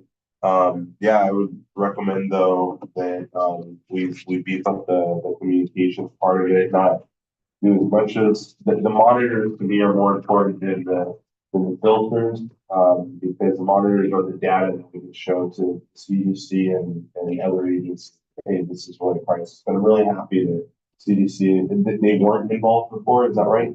Yes. That's a huge development. Yeah, that's huge. Yeah, the chart that we have of that 1 month, the number of violations, not violations, but when it's exceeded that level. That should be something that the union should put on the paper. And I don't know how we can coax them to do that, or Channel 10. Okay.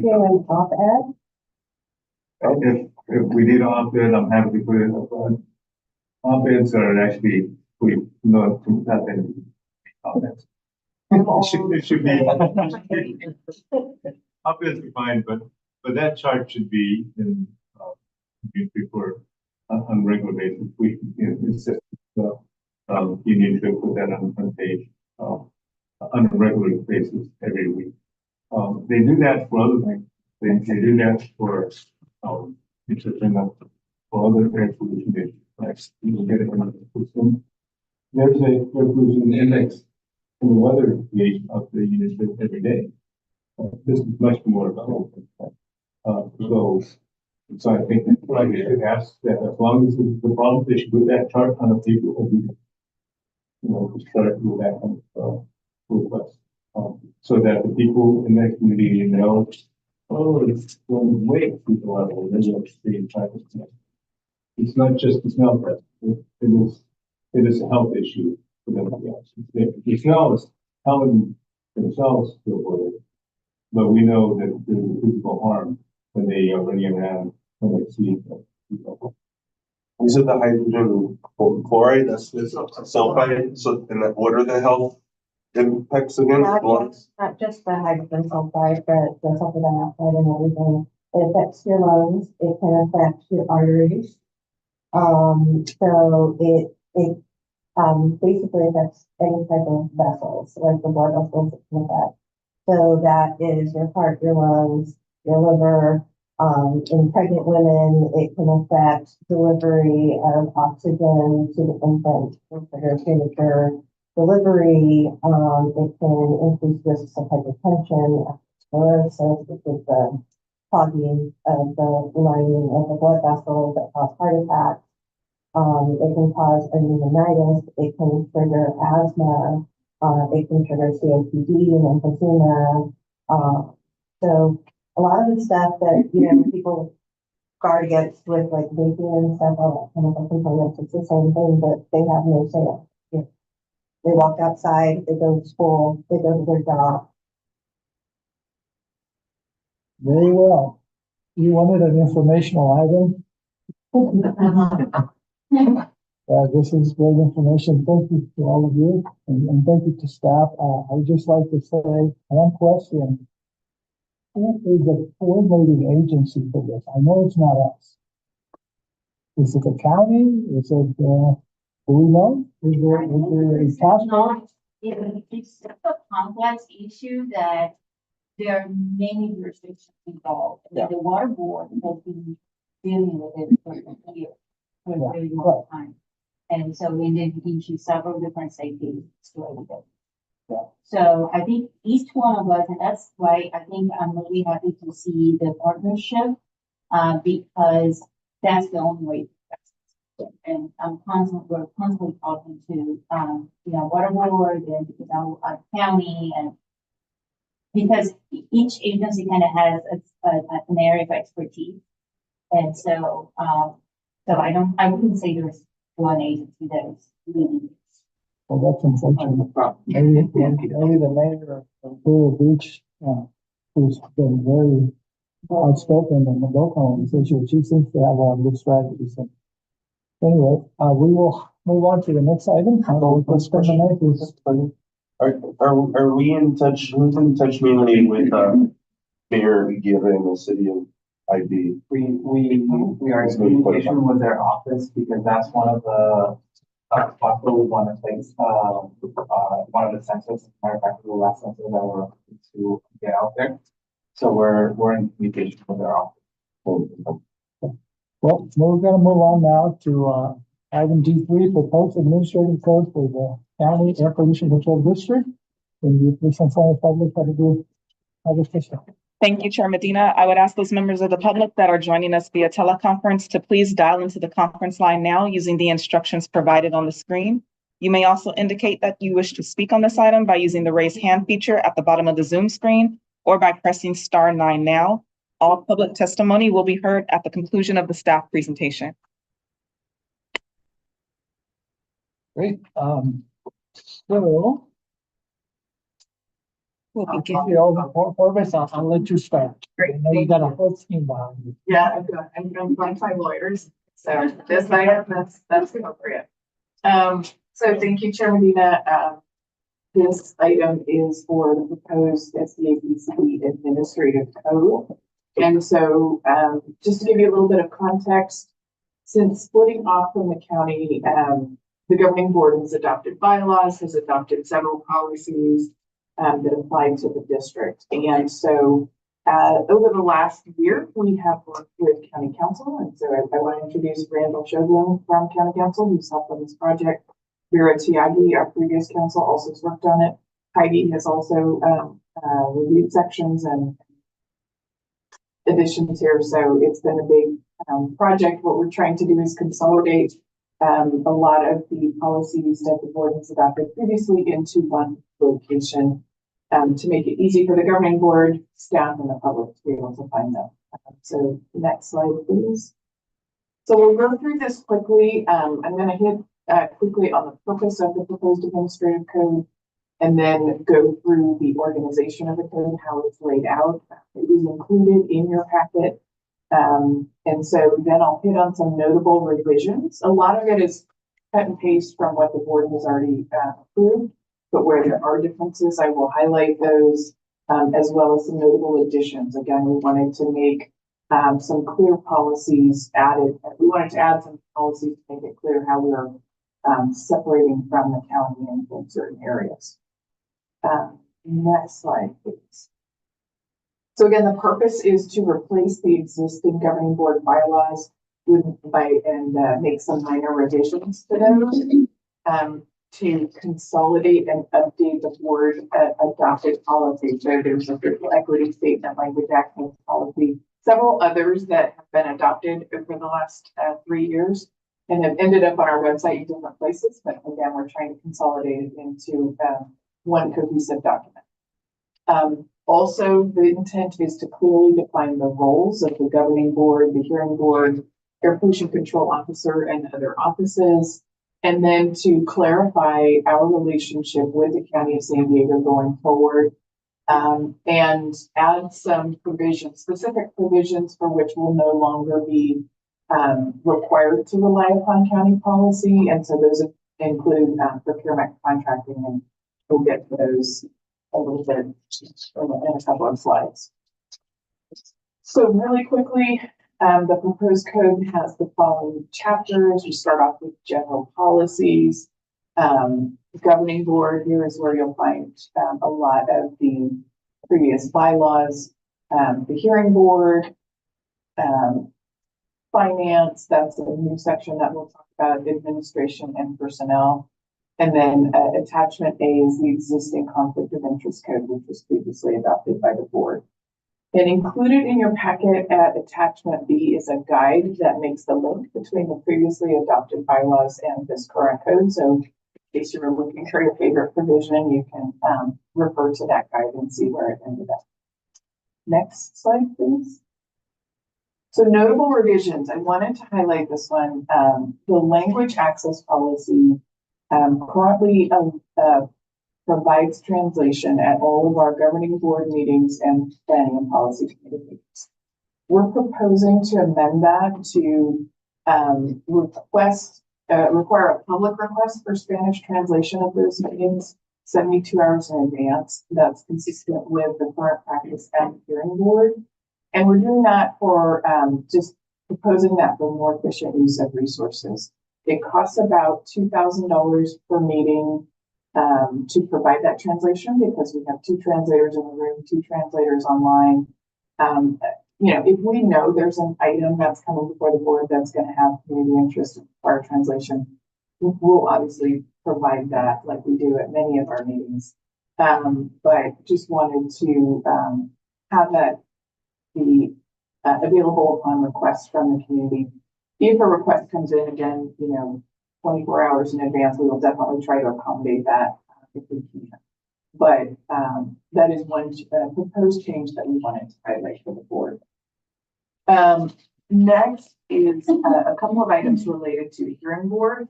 If you recall, at the beginning meeting of the governing board, we approved compensation levels for the hearing board that were going to be incorporated into the county compensation ordinance.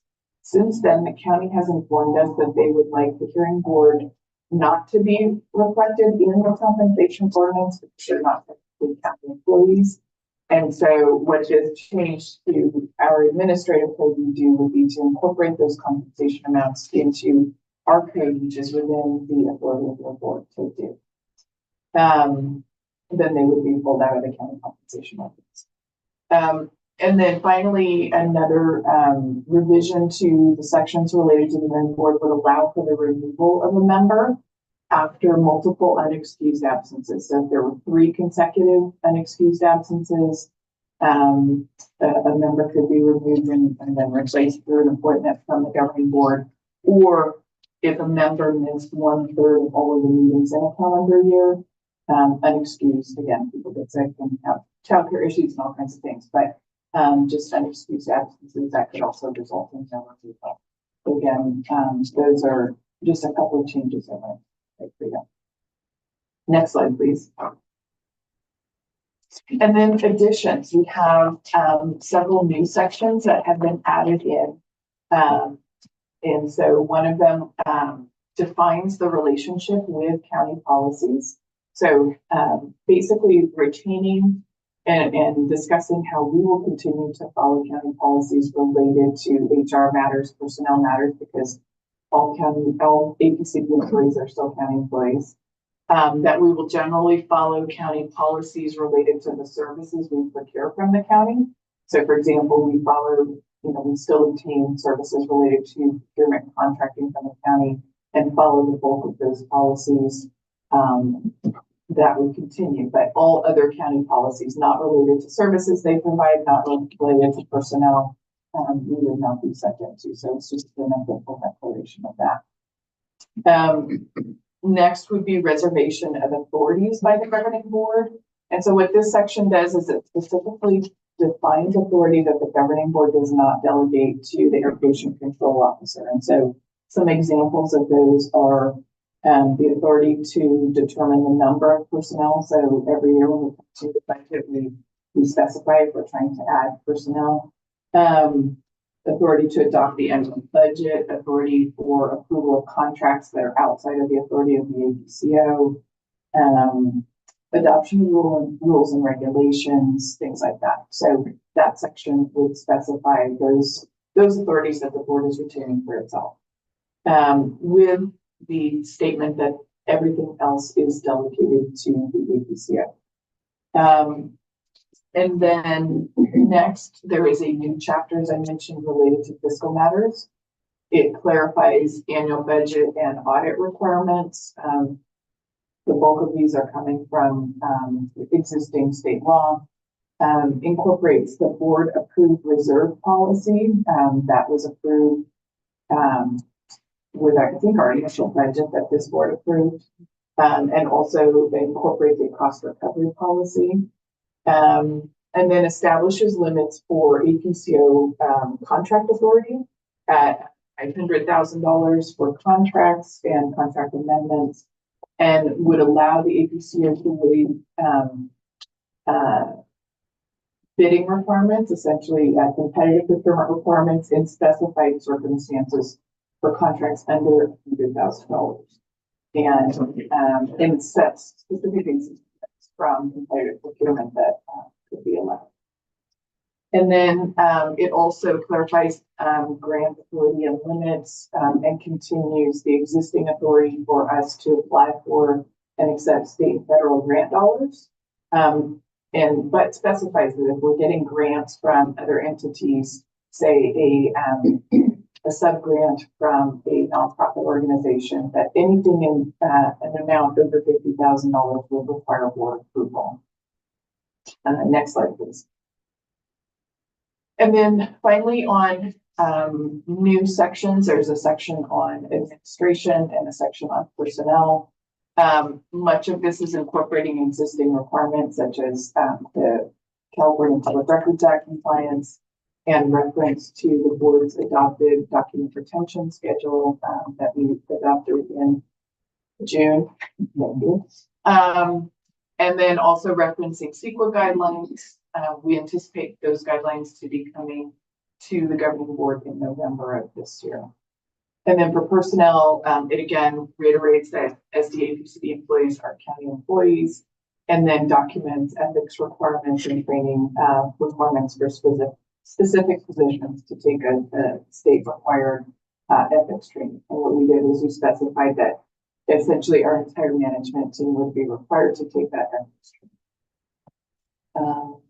And I think next slide, please. So the requested action today is for you to consider the proposed administrative code and recommend approval by the governing board. Again, this is anticipated to go to the governing board at its September 12th meeting. After we get your comments, we would incorporate those revisions as needed and then bring it to the governing board for their consideration. And that concludes my presentation. Thank you. Thank you. Don't see any members of the public selected address this item. Thank you, Chair Medina. We have two members of the public wishing to address the board here in the room. I would first call forward Cesar Javier. You will have 3 minutes to address the board. Please begin by stating your name for the record, and please use the timer that is on the screen to self-monitor your time. Cesar Javier. I love air quality. Without oxygen, we would not be here this very moment. I tell you, I speak as a victim of toxicity. My name is and I will repeat this again and again. Something is wrong. Something is bad. Something is ugly. But we are here to make it good and make it effective and efficient. At this starting point, we must focus on the operational aspects that we have already been handed by the authority that created this air pollution control district. We live by that and enhance it. Number one, I wrote it here. We are embedded already in this county. And we must pinpoint those roads that are big and small. For example, that portion of the city, District 8, at the border, should be given that power coming from air pollution control district. That's only my humble idea. Because they are in the front line, linked with the technical support system here. Number two, we have the tools at this point in time. Well, we cannot stop pollution, because of that reason, we may interface how to protect the victim. What be victim? Ameliorate, cure them, medicate them. What else? They are sick, about to be sick, and they are dying. We give them decent farewell. Identify them, please. Educate our community. And there must be only one responsible leader over there in the front lines. And that should be the one feeding everything to everybody in the region. I think that has already been explained by the comments. I love air quality because it's the number one life saving, or what we call part of the food block. Once we have, other than oxygen, it is the cells that are vulnerable to it. Respiratory is number one for inhalation. Gustatory, number two. Oh my God. Let's be honest and wise as we go on. Planning must be. Mr. Javier, please Thank conclude you. your comments. Thank you. Our next speaker is Nicholas Paul. You have 3 minutes to address the board. Please begin by stating your name for the record, and you can use the timer on the screen to self-regulate your time.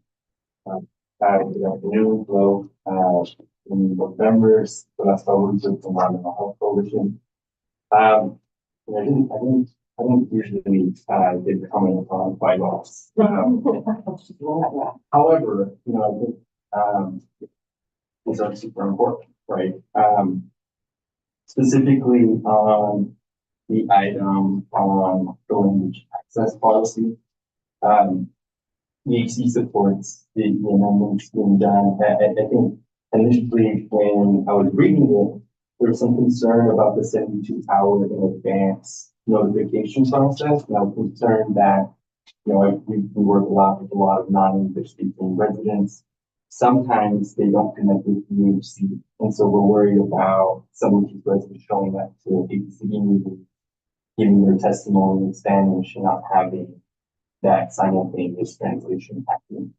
And so, but I completely understand the proposal, and I think today's a perfect example, right? We have a translator here today. No one's really using the translation. It's a cost. effective policy change that I think is important. But I would want to recommend, if possible, and coming from the attorneys here, if it's possible to codify, in the public comment section of, I think, section 2.23, the chair's ability to give community members double time during meetings.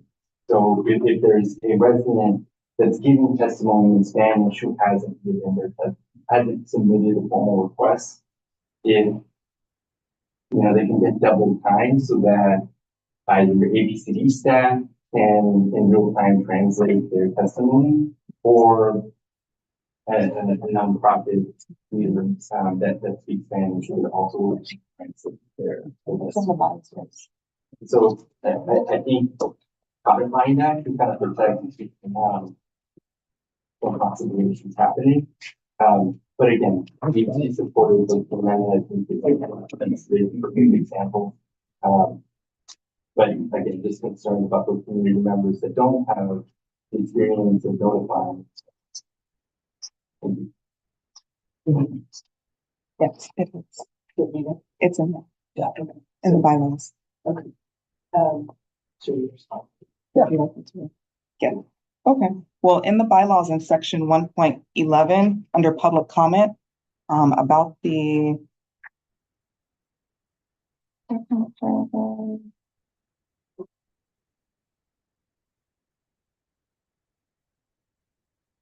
the board shall provide at least twice the allotted time to a member of the public who utilizes a translator to ensure that non-English speakers receive the same opportunity to directly address the board. So their time would be. From the current bylaws. Yes. And then it will listen. Okay, we'll find it. It's there. We thought it was. Oh, I found it. It's at the bottom of the second paragraph of 2.2.3.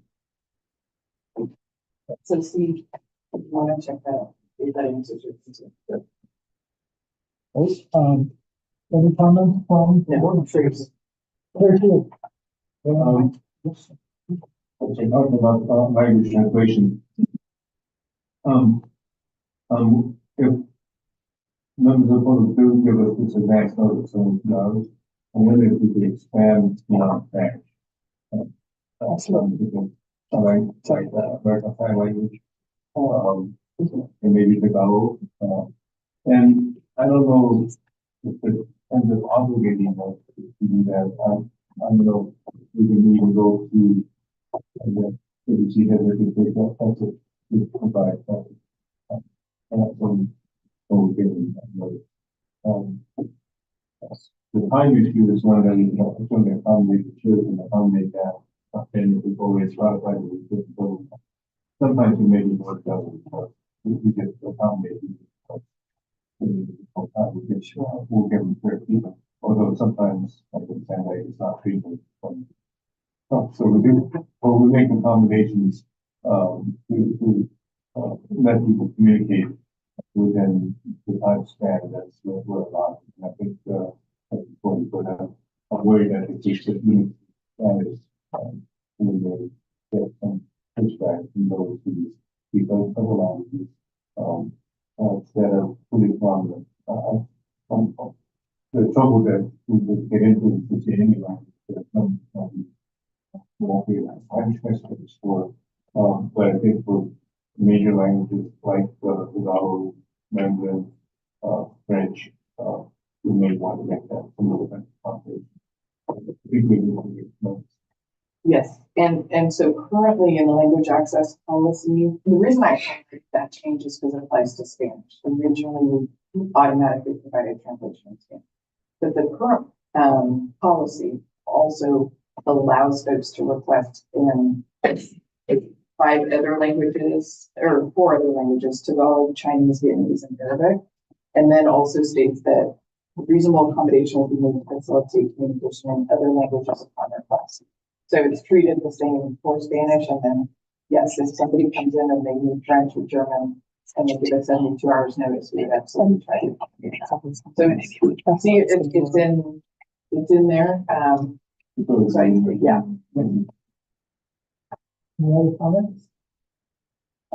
Yeah, and I think I appreciate the comment about the language access, and it's good to know that there's flexibility in there to accommodate with advance notice, probably great to have no advance notice, because people who work also have to plan their time in their schedule, so it's hard to find someone on short notice. And so I appreciate that, and I think it is, good to allow extra time for that to speak another language. So, I'm sorry, we have flexibility, and the chair has the option to do that. So I support that, and I don't have any other comments and no provisions. Thank you. I have one comment, if no one else covered. A few meetings ago, we amended the legislative priorities to include not only federal and state legislation, but also local. And that's not reflected in two sections that I found: 1.12 legislative advocacy, and also the planning and policy committee 2.37. Both of them state, federal and state, but not local. So it's got to be revised to be consistent with what our previous vote on. Yeah, that's it. Okay, so 1.12, now what was the second one? 2.37.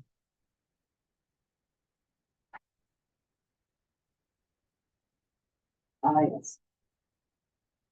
And that's, I think that one relates to the, yeah, that's fine.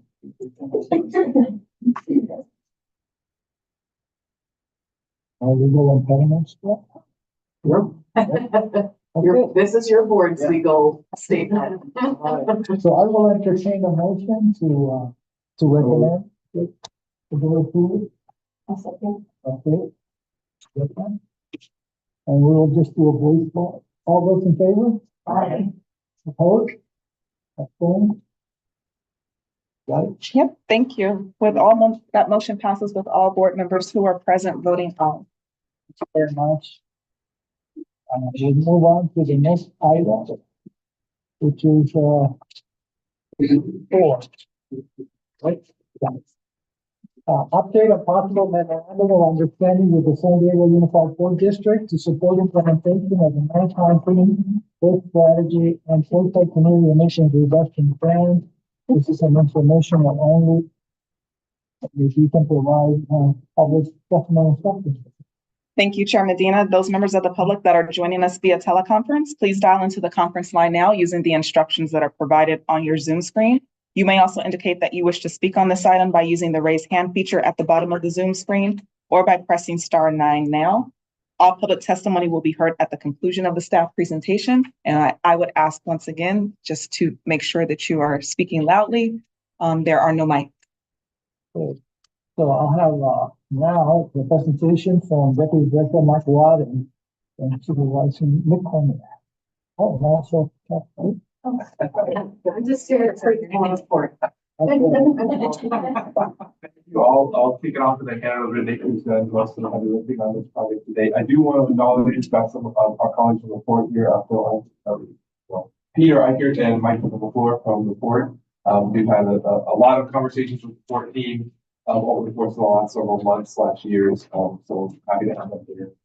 So I don't want to answer any questions that may come up as part of the discussion as well. So with that, I'll turn it over to Nick, who will walk us through the presentation. Thanks, Mike. Good afternoon, GPC members. Today we'll be discussing the possible framework of a potential memorandum understanding, MOU, between the Air Pollution Control District and the Port of San Diego.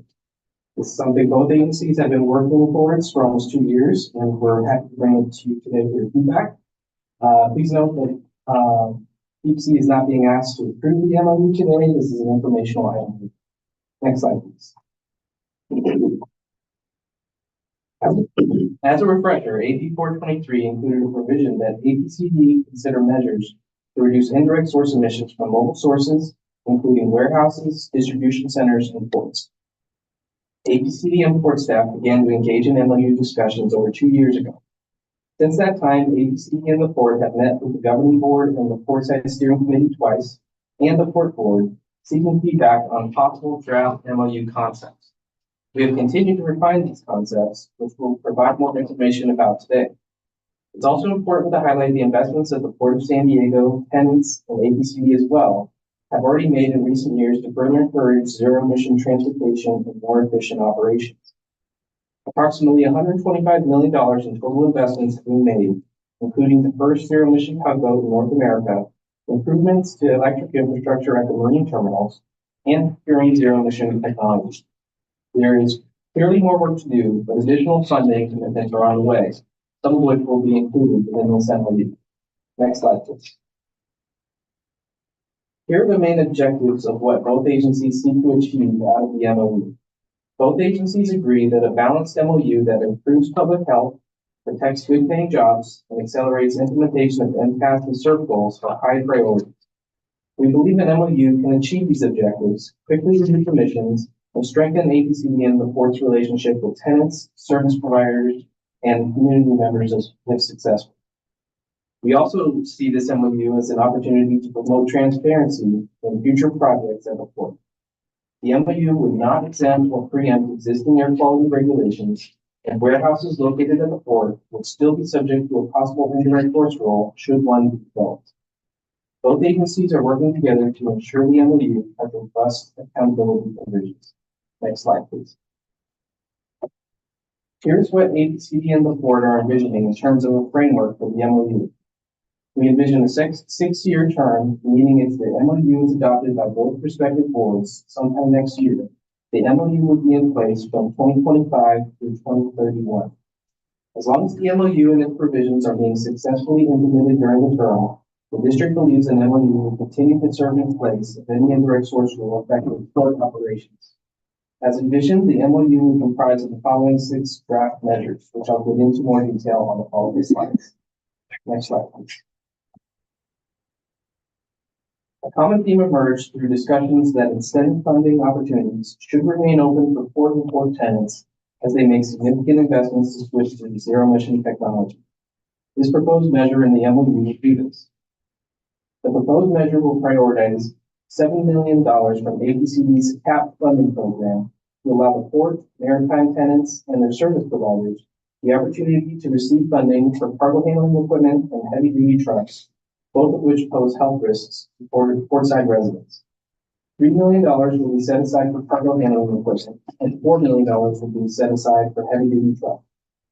Tenants and community members have both indicated an interest in providing flexibility in the dollar amounts to be offered between these two categories, something the Port and ABCD will further investigate. The programs would not include scrappage requirements for the old equipment, a provision that has prevented fleets from applying to ABCD in past programs. ABCD would cover a substantial portion of the total price of the equipment, and complementary infrastructure would also be eligible if needed. Stacking with other grants would potentially be allowed. And to align with ABCD board direction and milestone years found in the Port's MCAS, the funding would include milestone years of 2025 and 2029. The Port will also commit $1 million to be set aside from the Port's Economic Recovery Program and further the ZEBI program that adds incentive funding for carriers to contract with companies to use zero-emission trucks. If implementation is successful, the MOU would allow an opportunity for additional funding within the MOU term, subject to further approval and involvement by Portside community members. Next slide, please. The governing board directed staff to consider, among other things, developing measurable interim milestones that include the MCAS benchmark years of 2026 and 2030. Thus, ABCD and the Port have developed a procedure and milestones to ensure successful MOU implementation. The MOU would require that $3 million in cargo handling equipment grant applications be received from the Port, its tenants, or service providers, no later than the end of 2025. To support achieving MCAS cargo handling equipment goals for 2026. If the milestone is achieved, both ABCD and the Port will return to the Portside Steering Committee to seek additional approval for more funding. If the milestone is not achieved, the Port and ABCD will first evaluate and revise the program to encourage success. Then either reallocate those funds to another project category, and if infeasible, pursue other emission reduction projects that could achieve similar emission reduction potential. This is just one example of which that we are envisioning in the MOU, but a similar structure will exist for other project categories. Next slide, please. Infrastructure will be critical to support the anticipated projects that will be applying for incentive funds through this MOU. As such, the port has committed to continuing to plan and develop electrical infrastructure upgrades at both marine terminals to support zero-emission equipment and shore power. $40 million has been committed by the port to date for such infrastructure improvements, and an additional $7.9 million is committed in the port's fiscal 2025 budget, fiscal year 2025 budget for further upgrades. The proposed MOU measure will also commit both agencies to pursuing funding opportunities for planning, design, environmental analysis, and construction to ensure any infrastructure projects are as shovel-ready as possible should funding opportunities rise. Next slide, please. The port and APCD both seek business partners that share the values promoted in the MCAS and SERP. As a result, the port and APCD have agreed to the following measure for inclusion in the MOU that will support public participation opportunities for proposed maritime industrial projects within the Portside community, and to evaluate those projects for consistency with applicable MCAS goals and SERP actions, to further promote transparency for such projects. Across the top of the slide are green boxes. This is the port's existing process for redevelopment and development projects that require a mitigated negative declaration or an EIR required by the California Environmental Quality Act, or CEQA. In the first and second green box, an existing or prospective tenant comes to the port for the project, and the port determines whether it requires a higher level of CEQA analysis. If it does, it proceeds to the remaining 3 green boxes to the right. The port has agreed to additional supportive elements in the white boxes that tenants and or port staff would need to adhere to for large maritime projects in the Portside community. This includes early notification of board hearings when a project is first proposed and when it is being considered by the port board. Presentations and feedback loops to community groups engaged throughout the process, and socializing information about emission sources and whether the project is consistent with MCAS and SERP goals. Keep in mind, this process often takes several years to get from start to finish, but staff believe this additional support will not result in delays to the environmental process and will not include projects already exempt from CEQA. Next slide, please. The fourth draft measure of the MOU is proposed to advance existing programs to provide emission reductions and other community benefits. This is comprised of 3 programs in particular. First is the port's voluntary vessel speed reduction program, or VSR, which encourages ocean-going vessels to maintain slower speeds to reduce emissions within 40 nautical miles of the coastline. Ocean-going vessels are one of the largest emission sources categories at the port. Thus, even a small reduction in emissions from these vessels can provide significant benefits. While the port's MCAS has a goal for ocean-going vessels to have a 90% participation rate, today only 70% of vessels participate. Through the MOU, the port and APCD would agree to increase voluntary participation in the VSR program through a new recognition and awards program for carriers that participate, a similar approach that has been successful at other ports. The second program is the Maritime Industrial Impact Fund, or MIF, which helps offset the impact of industrial pollution on neighboring communities. The port recently increased the percent of industrial revenue contributions from MIF to 4%.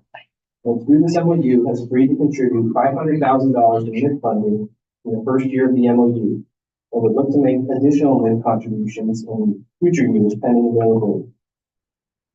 Third program would specify that the port maintain a Green Marine certification during the MOU term. Green Marine is a voluntary initiative that helps participants improve environmental performance beyond existing regulations, and includes components such as air quality, community relations, water quality, to name a few. Staff believe continued participation in this voluntary program is important to ensure a culture of dialogue between the industry and the community is maintained. Next slide, please. We also want to ensure that the port and APCD continue to collaborate for future success in fulfilling both of our respective missions. As part of this measure, the port and APCD would agree to conduct outreach and education to the commercial hovercraft and trucking communities to ensure they know about complying with upcoming regulations, funding opportunities, and technical assistance. We would also work together to provide letters of support as needed for funding applications. We've also agreed to jointly support Sandex's efforts to complete the Harbor Drive 2.0 project and advocate for policy that would further encourage zero-emission trucks to be as competitive with diesel trucks operating today. Staff believes a strong collaborative relationship between the two agencies will ensure success in the MOU for other members and help facilitate solutions if implementation issues arise. Next slide, please. Last but not least, the sixth draft measure involves robust assessment and reporting provisions to ensure both agencies are held accountable for the measures found within the MOU. This includes an assessment by ATCD and the board on MOU implementation and progress towards meeting interim and final MOU milestones. This includes the aforementioned alternative equivalent emission reduction strategy if milestones are not achieved. It also includes reporting from the port to ATCD, including data collected from the port's new port truck registry system at both marine terminals. Information that could be then further shared to the Portside Steering Committee or other stakeholders. The proposed MOU would also include resolution language to resolve any disputes through progressive remediation. Next slide, please. To summarize, the proposed MOU measures we discussed today are a critical initial step to quickly reducing emissions at the port. If successful, it can be completed quickly to support MCAS and SERP goals. It seeks to achieve much needed reductions in NOx, diesel particulate matter, and diesel combustion. Using CARB methodologies, the MOU has the potential to reduce over 200 tons of combined NOx and TPM over a 10-year period, a large portion of which would come from ocean-going vessels. APCD envisions being able to speak to more accurate emission reduction calculations as part of the annual MOU updates. Reductions in diesel particulate matter would result in localized health benefits for Portside, while reductions in NOx would also result in less ozone formation and health benefits for the region overall.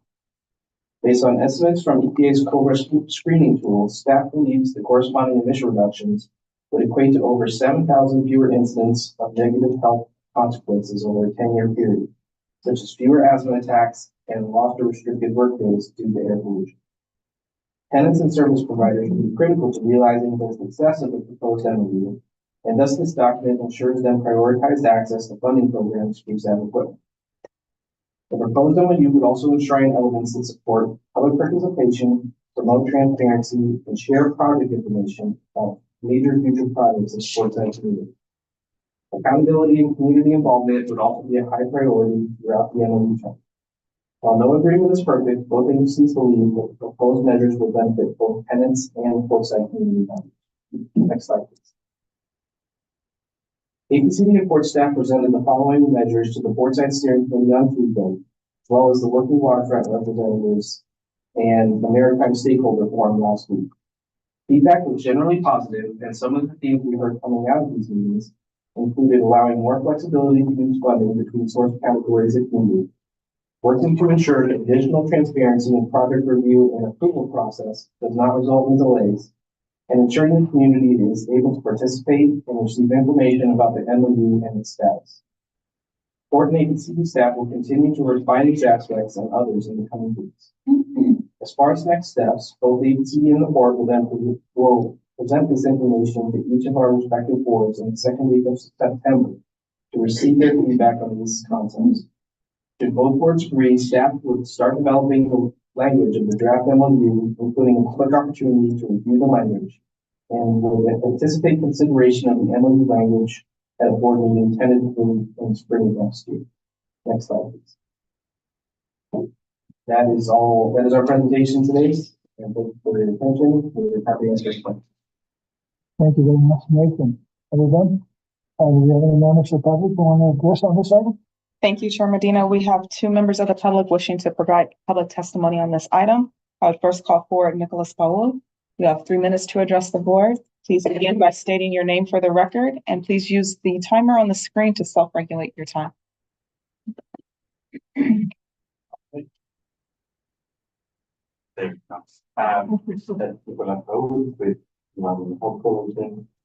Just wanted to come up here and vocalize DHC general support and for the concept presented with the board. I think that the commitment to internal milestones, the idea of earmarked funds, these milestones are met. The early notification of community members, to report projects and lease,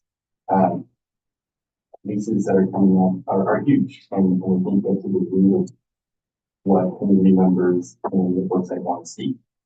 I did want to comment on, the breakdown of funding. So, I believe in some of the initial slides, there's, I believe it's like $7 million allocated, if interim milestones are met.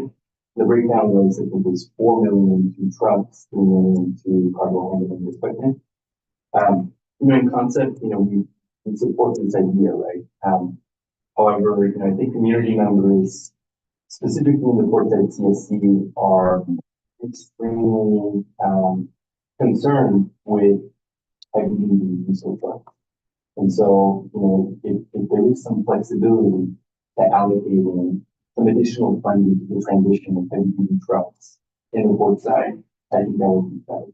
So, how that flexibility looks like, it's 5 million for trucks and 2 million for cargo and equipment, great, 6, great. I think that comes in context also, right? And I think right now, as of December of last year, I think the count on zero emission trucks calling to the forum was less than 1%. And so I think, especially in these early years before the movement, there's an opportunity to kind of funnel as much money as possible so that we can start sparking that transition faster. I think that's an opportunity that we can take this. Thank you. Our last speaker is Peter Eicher. You will have 3 minutes to address the board. Please begin by stating your name for the record, and you can self-regulate your time using the timer on the screen. Thank you, Commissioner. Peter Eicher. I'm a program manager in the Maritime Clean Air Strategy in Port San Diego. Been working with these folks for almost 2 years. I think one of the things to take away from this MLB is really strengthen the relationship with staff have. Been meeting regularly. We've had a lot of conversations, sharing with them back and forth. Frankly, some of these conversations have been a little tense, but we've stuck to it. We've overcome those issues. We've really come to the table, I think, with a great menu of options to kind of move forward. And, just kind of building on what Nick was saying there. The dollar amounts matter, but there are all those strings that come attached to those dollar amounts that we're seeing. We have money available for truckers for well over a year. We just do well. It's not just money amount, it's regular attached. Once we get to overcome that, are we going to charge? So we're trying to move forward on charging. And, we're just kind of continually moving forward on the figures, trying to address them. That's why you see so many different things in this effort. It's not just focused on one or cargo handling. It's all of this. It's education, not just for the community, but also for our partnerships that we really need to establish. What we've been learning for the MCAS the past few years trying to implement these projects is partnership is really, really important. We can't do this ourselves. We need agents. We need our tenants, we need our service providers, we need CARB, we need everybody. We all have this common goal of reducing emissions, improving public health. And that's everything that everybody latches onto. It's always the details. It's how to get it done. It's how to move forward. I think another thing to keep in mind here in this MOU is we've brought a little humble pilots. We think we've crafted some projects here, some ideas that can really go forward quickly. But if not, we're going to sit down and figure it out. We're going to talk about it more. Maybe we bring on other partners, folks who are not taking us up on this money. Talk to them, understand what's going on. How can we tweak these programs? How can we get this money out there? How can we get these projects? So I think, the money matters, the strength attachment matters, it's partnerships that matter. Moving with urgency and expediency. Really important. That's all I have to say. I just want to thank staff. I'm here to answer any questions. Thank you. That concludes comments from public speakers here in the room. I'll do a last call for anyone that is online that wishes to address the board on this item. Please raise your hand now or press *9.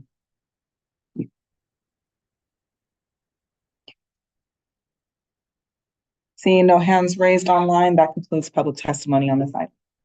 Thank you. Thank you to our guests on the board for being here. I appreciate that. Any comments from Chair Shu first, and anybody else, can get your line up.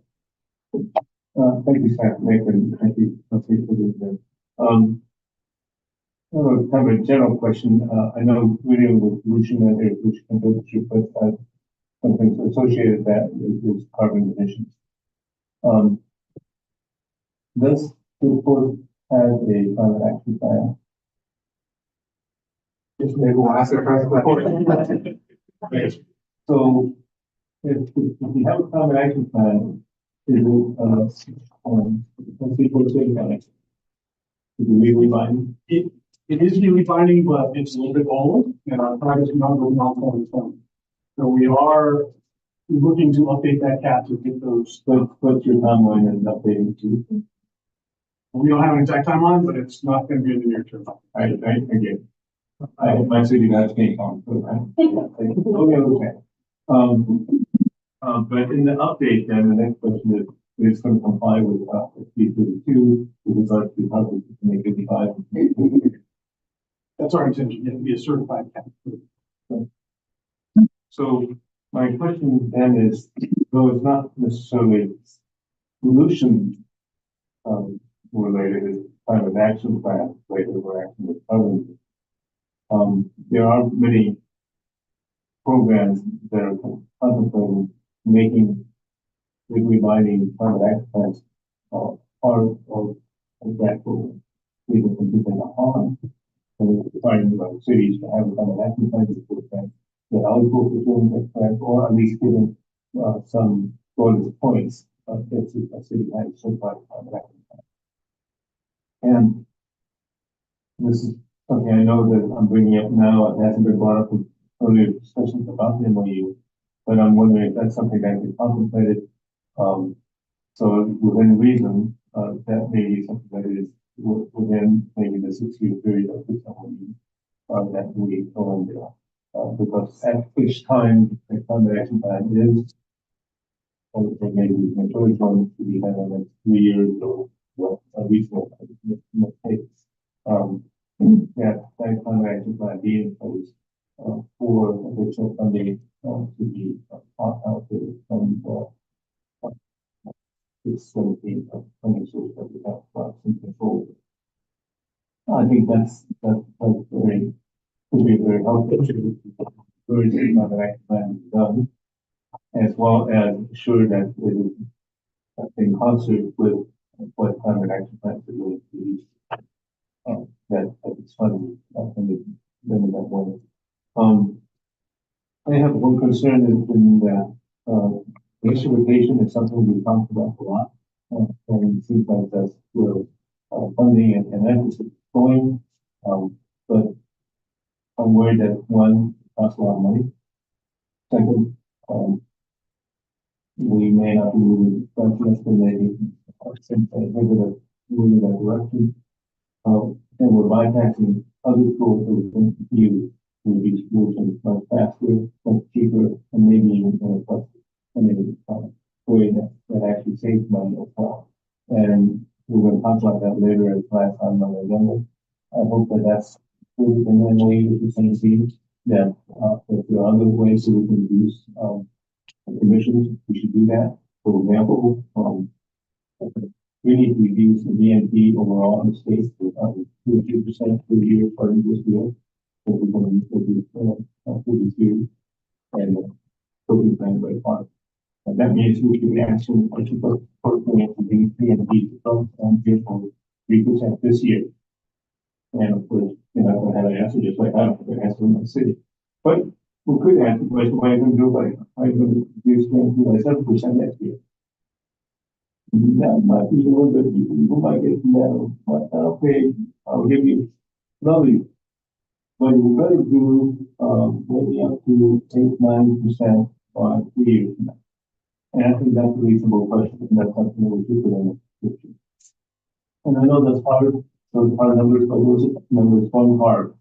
They are backed up on that, and I know we can do it, but if we put our mind to it, it's just that we haven't been talking that way in terms of overall government expectations. So EDM and BNS do that. That includes vehicles, cars, the parking lot and to reach them. And that can be a win-win for employees as well as managing the park. So sometimes the employees can reduce that. How that can be worked into the MOU?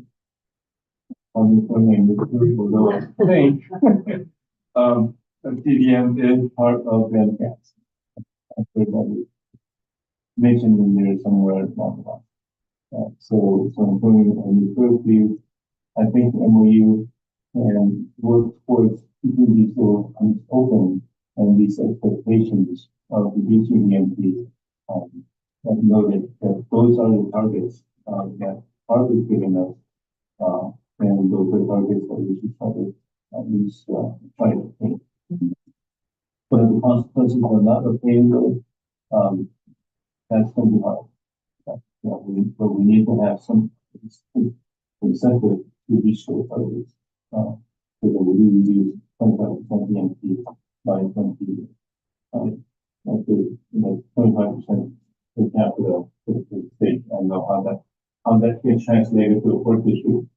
So maybe some interpretation for that, that's fine. But in terms of trucks and medium heavy trucks, that includes BNP to include trucks. And how that definitely that will have to work that out.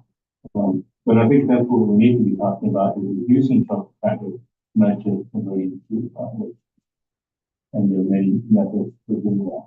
And I'm hoping to have more expertise from SANAG and others to help us do that direction.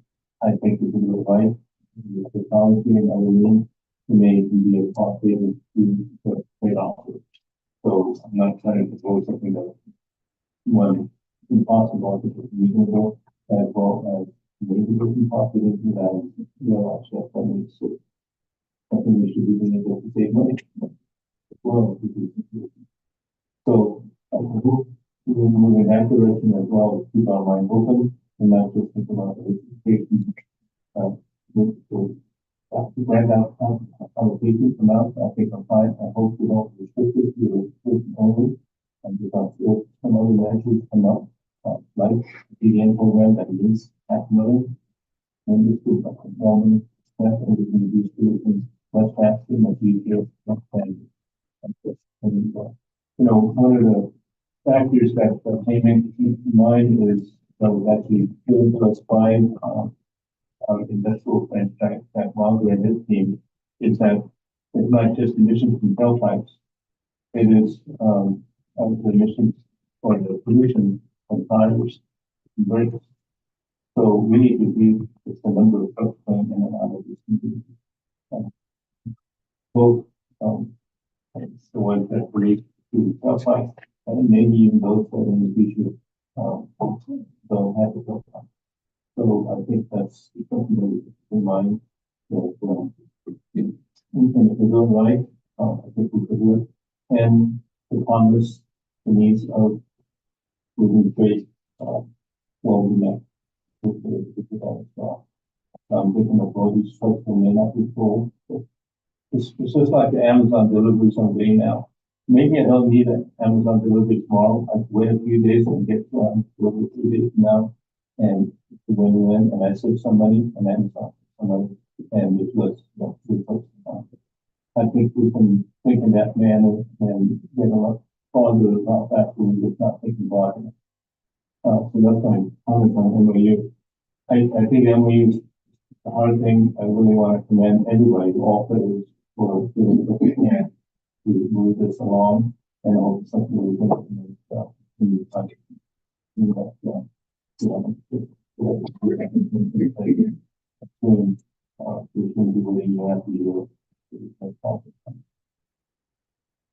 Thank you. Anybody else? Okay.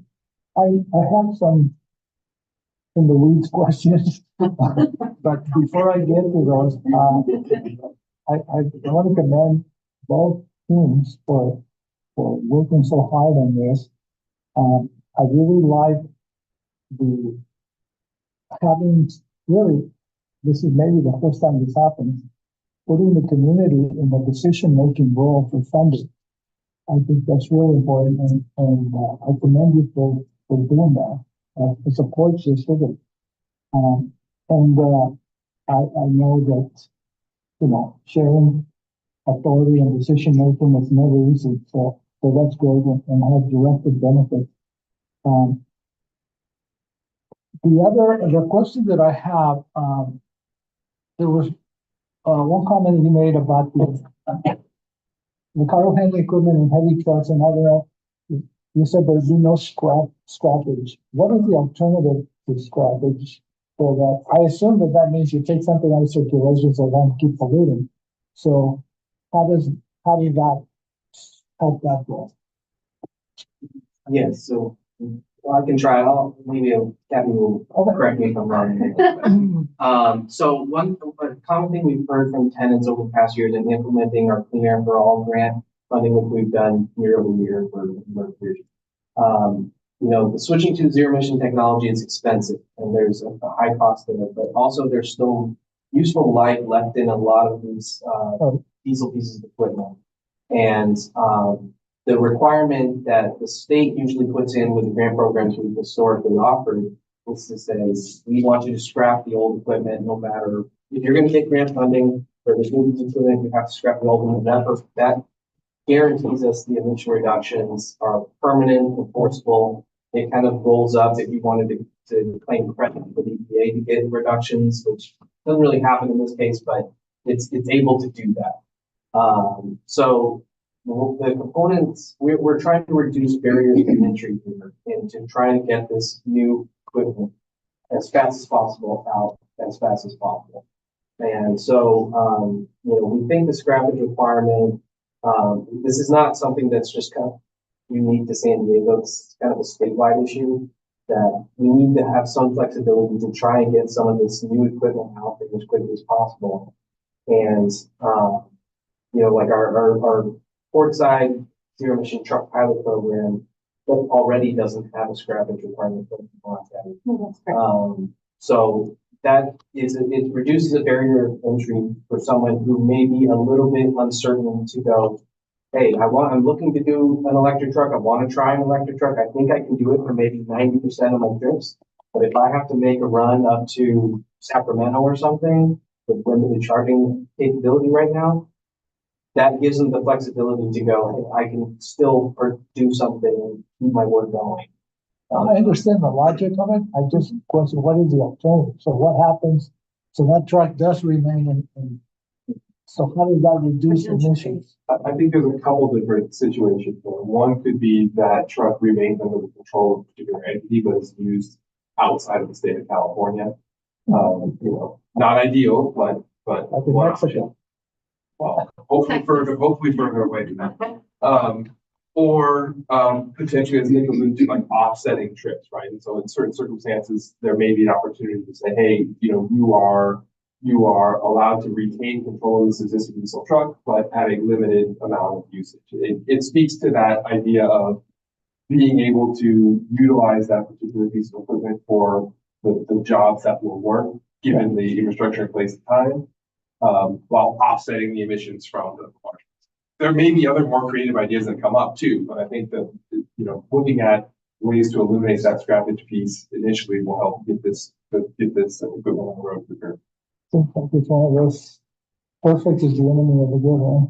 Exactly. Yeah. My other question is, I understand that the MIF has 2%, the board approved the 2% of the 2% increase is 4% now. Okay, 4%. So is this 500,000 of additional money in addition to the 4% or part of it? It's the revenue at 4%, yes, for the revenue at 4% of that set aside in the middle. So what we believe we can allocate at this point in time for this coming fiscal year is at $500,000. And then moving forward, if that money is spent, we would be able to be in a position to refill that account, so to speak, just like the money they get from the account. We think that there's the best problem they have is that money out the door. And we'll have more money to get that out. It's just an initial allocation we think. Okay. Those were the questions that I had. Maybe I said thank you very much. Oh, you have one? Yeah, so our part of the similar support staff and our staff are working together on this for years and we've been coming up with this outline. So I think mutually, yeah, the goal is to just help and reduce pollution, but are mobile sources, are there goals that are part of this for either monitoring it or the ports indirect mobile sources, so from trucks, so for example, like in the national city, the truck traffic. So would any of that be addressed or isn't not that level of detail? I think one of the components that we touched on is the reporting aspect of that. And speaking specifically of the Port Truck Registry program, a better idea of the truck counts that are coming and going, and hopefully over time seeing the number of zero emission trucks that making those visits increase. So that's one way of kind of keeping track of that sort of thing. I think as the intent is those incentive dollars get spent, we're able to also keep track of the emission reductions associated with those projects as well. So I think those are two ways to get at kind of the effectiveness and the measurements of the components of the program, how we're seeing those real-time impacts. So the data monitoring that is part of the certainly for truck registries, what we talked about, that's the most visible, I think, component of that as it stands now. But just like you do with our regular grant programs, whenever we fund a project, we keep track of the emission reductions based on the project parameters that we report to CARB. We could carve out those details and include them as part of the reporting for this particular program, as well as other things like participation in that vessel speed reduction program. Got it. Okay. Yeah, because I really appreciate the transparency, so the public outreach part of it. That one I was really happy and excited about. So that was really good. And the incentives, so I'm really liking the incentives, having specific projects and then having some flexibility on, what projects are working, what projects aren't. So the data and the monitoring, that's something that I'm interested in. So similar to, even though it's a totally different project in the Tijuana River Valley and IB. So now we have these monitors, now we have this data, now we can have a better sense of what are the sources of the pollution and what are the effects. And so I think part of what when I've attended meetings that industry and the folks from the warehouses, like, so part of their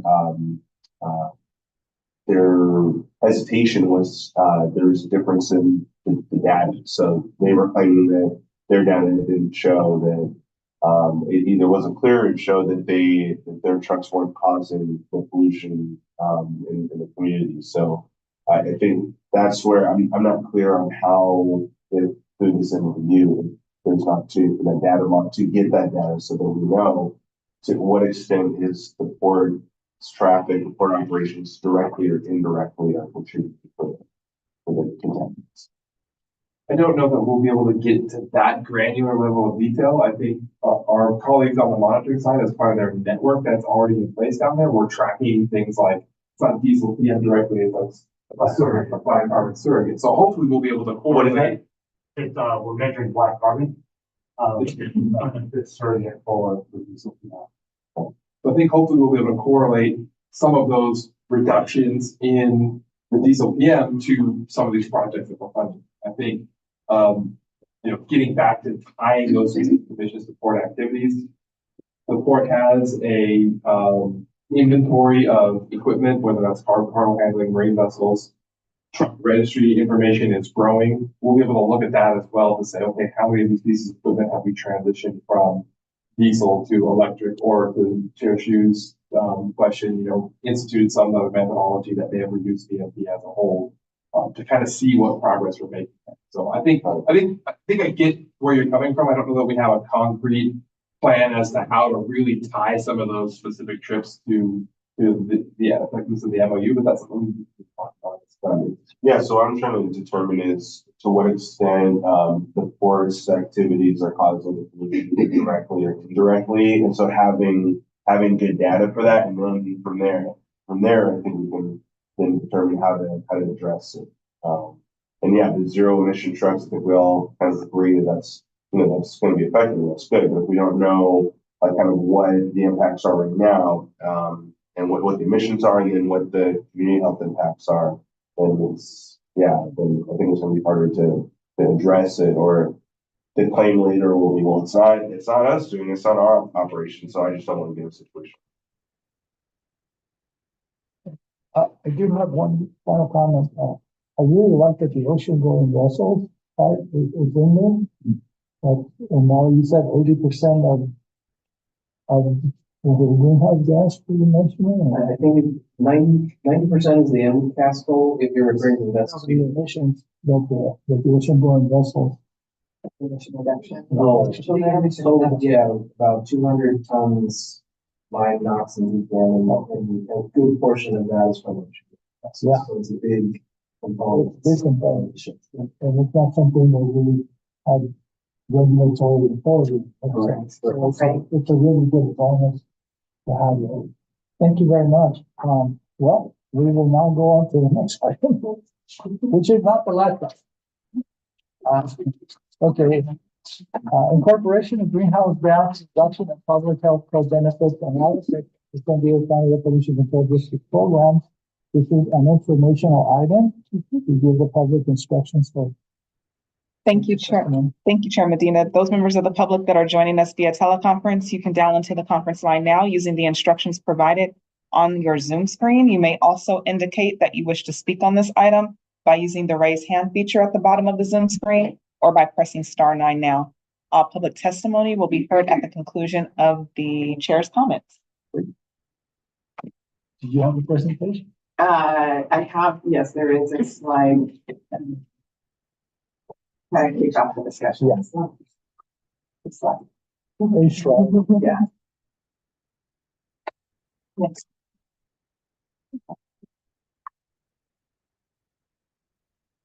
So just to kind of keep this up, as we talked about this agenda item internally with staff, this is an issue that's been raised by the board in various contexts. And so you can see that it was reflected in our strategic plan, and one of the actions there that we would focus more efforts on identifying those co-benefits of our work.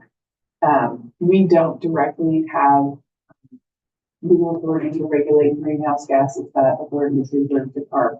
However, a lot of what we do is produces reductions in greenhouse gases and produces public health benefits. That's our MO. And so we wanted to kind of summarize here some of our efforts that are already doing, having those kinds of benefits, and then have further discussion as to how we can kind of enhance these potentially. And so first is obviously our incentive program. We talked about it a lot in the context of the MOU just now, but we have these voluntary incentive programs within our regulatory authority.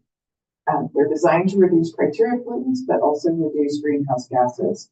And so these include our older car retirement program, our SDAPCD program, electric vehicle charging program, so Cal EVIP, a regional EV purchase program for other resource communities, our Clean Cars for All program, and the commercial lawn and garden equipment replacement program. And so all of these, plus Moyer and a lot of others, reduce greenhouse gases and conventional air pollutants. Many of these are also reflected in climate action plans for other jurisdictions and regional climate action plans. And so that is one area that touches on greenhouse gases.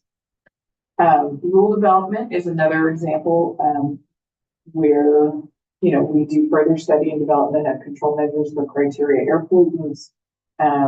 We have a limited ability to look at public health benefits associated with those, and many of them could also reduce in greenhouse gas reductions as a co-benefit. So just depending on the type of rule involved. We also have an enforcement MOU with CARB. You're aware of our mobile source MOU to enforce mobile source regulations. In addition to that, we have a memorandum of understanding with CARB for landfills, and that is to enforce the landfill methane regulation. And so what it does is it's related to CARB's greenhouse gas or climate action scoping plan, and it's a statewide regulation that we enforce on landfills that we already regulate. In addition to that, our hotspot program, this is a key for public health benefits. That program is intimately tied with expressing what we do in terms of, it looks at standards that relate to cancers per million people exposed or acute and chronic health impacts. And so that program involves us analyzing the potential health impacts from a new source that is coming into us with an application under Rule 1200. It also is the Rule 1210 program under the air toxics hotspots, where we look at existing sources as a whole and determine what those public health impacts are and how, if they're above standards, then we require sources to reduce them. Planning and CEQA, we a couple of years ago adopted the regional air quality strategy for state standards for ozone. Again, targeted at criteria pollutants, but we also had a section related to greenhouse gases. And we know that a lot of, again, those programs are reducing health impacts as well. We also are enhancing our involvement in CEQA related actions, as I mentioned earlier. We're going to be coming to the governing board with CEQA guidelines in November of this year. And so we're working on internal development of best management practices for CEQA and potentially looking at development of CEQA thresholds for the agency. That would be the first time we've ever adopted thresholds for CEQA. So we're looking at that as potential for next year. These thresholds could also, again, reduce greenhouse gas emissions and produce public health benefits. And then finally, we have our air quality forecast that we do on a daily basis. We monitor pollutant levels throughout San Diego County and make that information available. We heard David and Domingo, quite a bit this afternoon. We make that available so the public can make informed decisions about actions they can take. Is it a good day to be out and exercising more time? We talked in the strategic planning context about our plan to make that AQI information more visible and available to people so that they can make those decisions. And so that's just kind of a very quick overview. I know that this, I wanted to just kind of give you that 30,000 foot level. It's something that's on our radar screen.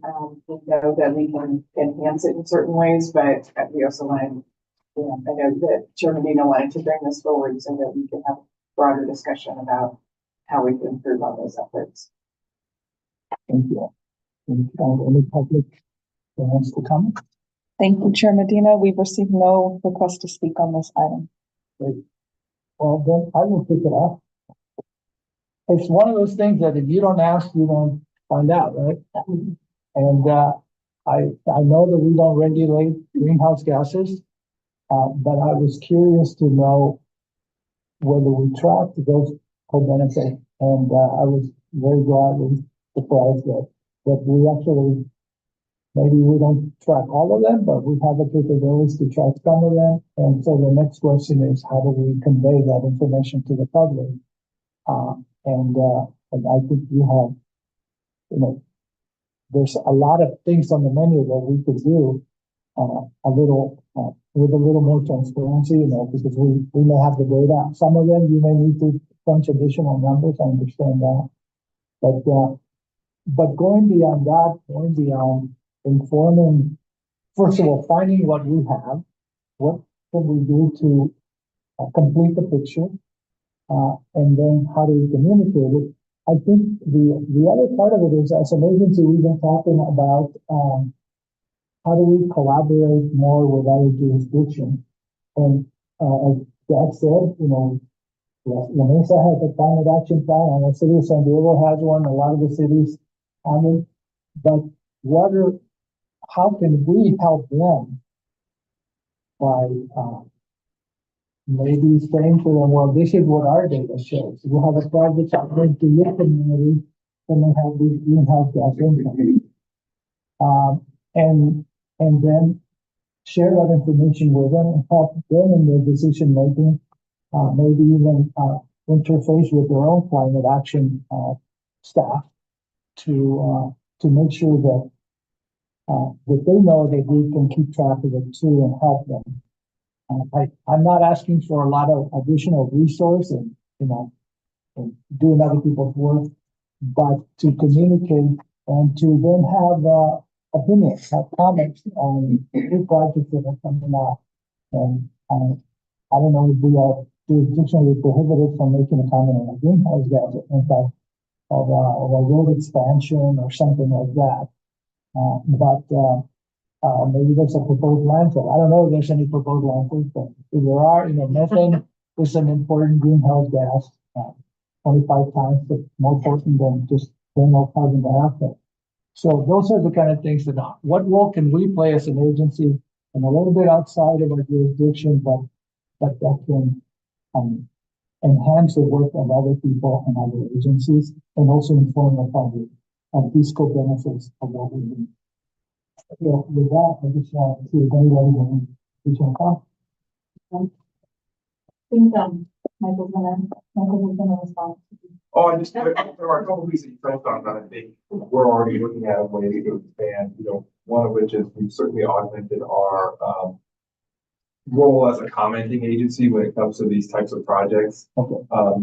Typically more focused on the criteria blue platform, but I think there's an opportunity for us to look at, ways to at least touch on some of the co-benefits associated with, greenhouse gas and public health.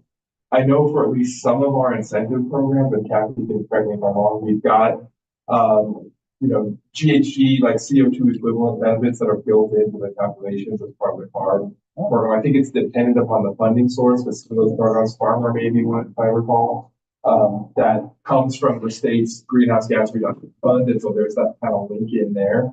But maybe to your point, utilizing that information and, putting that out a little bit more as part of the additional co-benefits for these sorts of projects in addition to the criteria for the options. And I think, as we went through the first item on strategic planning, there's a couple items in there that speak to what we're talking about here. Looking for these opportunities to expand the way that we sort of, interact with other agencies on these co-benefits related to both public health and greenhouse gas. So I'm looking at some of the tools that exist, making discrimination on them, like you referenced the EPA portal tool, which is one avenue for potentially estimation of benefits. That's part of, that strategic plan effort that we're looking at, and say what tools exist and we can sort of expand our effort in these areas. And as Paul alluded to, we have some limitations in terms of our direct influence, but where it makes sense for us to kind of share that information and, talk about the co-benefits of what we are doing and how that can provide GHG and public health benefits. I think that's something we're definitely on. I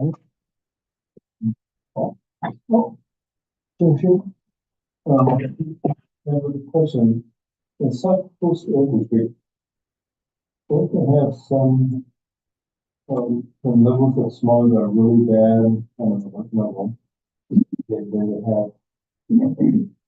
have certain rule points to play, or at least we can set the solution and if we put it on So we have those rules too. We haven't exceeded the thresholds of all those into account. We have a threshold and two rule points to play. Yeah. What does that, what are the levels there? One, looking from a while to the more extreme. That's the book, but it's probably a little bit at this point. Yeah, I'm gonna say since like the 70s. We have old rules on our books that are. Days I used to talk about. Yeah, they right up here, yeah. So their quality has gotten, at least from that level, has gotten better. However, we still have the issue with, so what I'm thinking of, which I think we're exploring, And we deal with, I mean, there's two sides. One, we know the full benefits, but that's with the other side, which is detrimental effects, particularly into the community. So we know in the environmental screening now and in our health records, there's a lot of disparity. We have a huge environmental issues. So by time, and then we add on by geography, like we are doing for Tijuana River area, or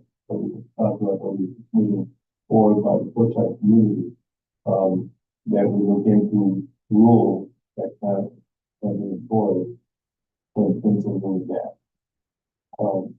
Now, how did we determine what things are really bad? You know, the sulfur dioxide chart, that looks to me bad. There are standards there that were set by the state on what climate and sea levels are that we can see, and that community subjected to those processes continue. That's that. So I don't think we have to look very far to know that it's bad, particularly if you go to 24-hour when you do it by time job. We know the average for the year, we may be under any threshold.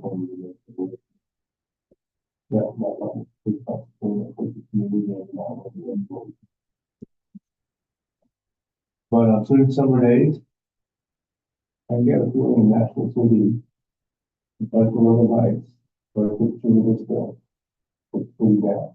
That it's changing right now. And that maybe we need to do something with the rule with definition. Now, so I'm just talking my head off. With this, but I think it's a strategy that we have to look into.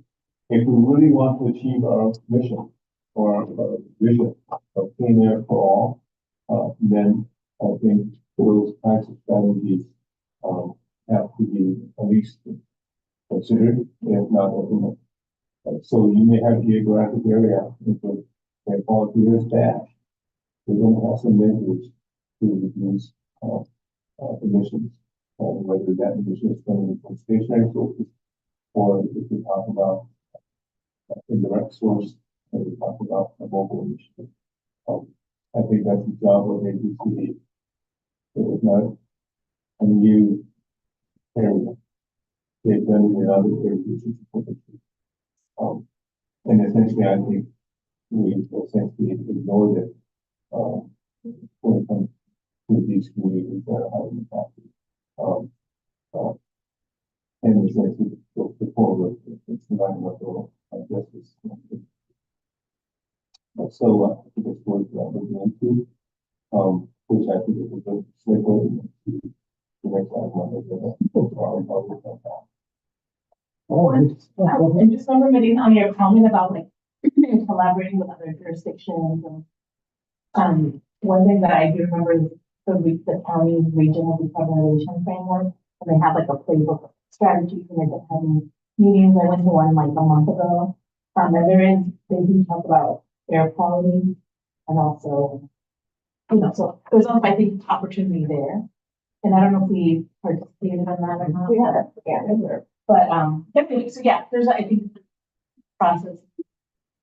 Okay. We don't have any key. Not yet. It's something. Well, yeah. So some agencies have to have to be to do things, and they have some very good guidelines, which address how if we are going to do something that's really an equitable way. Let's think about employees, think about all the issues that we do, which is great. But some regulatory agency needs to employ some kind of rule or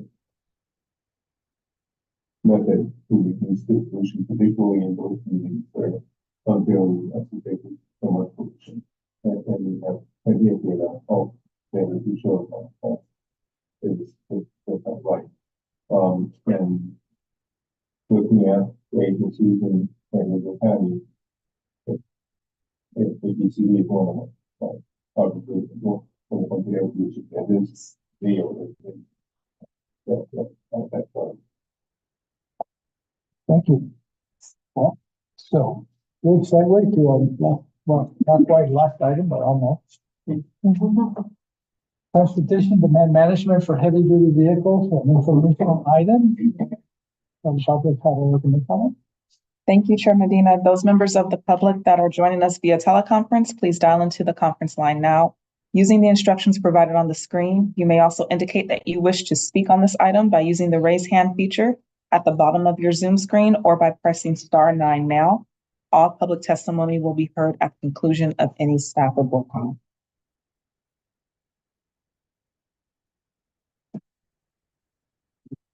I don't have a slide on this. It's very similar to the last one where it just lists. The member should have some comments on this. And I can just deep on this. This is, you know, we had a discussion with Member Shu and some staff from Sandag several weeks ago to talk about, you know, sort of brainstorming ideas related to transportation demand strategies. And it's one of the attachments to this particular item. And so this is just a sort of a summary of what some of those things are. One of them is as Member Shu alluded to earlier, increased per truck capacity, right? It's that sort of Amazon, you know, combining trips concept. Is you know, there's more to it than that, but that's at its surface what that's looking at. Potentially, you know, planning and zoning compatibility, looking at specific low emission zones or changing land use patterns so that, you know, we can minimize the amount of trips and really consolidating like types of industry together in areas where you know, you can facilitate additional delivery types. One example is, you know, I think there was a pilot study somewhere about e-bikes and you know, utilizing situations where you've got e-bikes to make these deliveries to smaller facilities within a specific community as opposed to having those trucks up and down the street. You know, numerous examples of ways that things can work there. Time shifting is another example. You know, shifting some of those deliveries that don't need to occur at certain times of the day, you know, the flexibility there to both reduce congestion and make those processes more efficient. You know, cost levers is another one. You know, potentially charging folks more if they don't fund their deliveries, or, you know, looking at different ways to, you know, encourage VMT reduction by charging a fee. If, you know, if you really need that Amazon delivery today and you want that one-off package, it's going to cost you more if you wait for 2 or 3 days to get those things together. And then, you know, just making sure that you know, consumers are aware of the GHG strategies that are being employed by the various industries, so they can help make a choice about, you know, how they make their purchases or how they request their.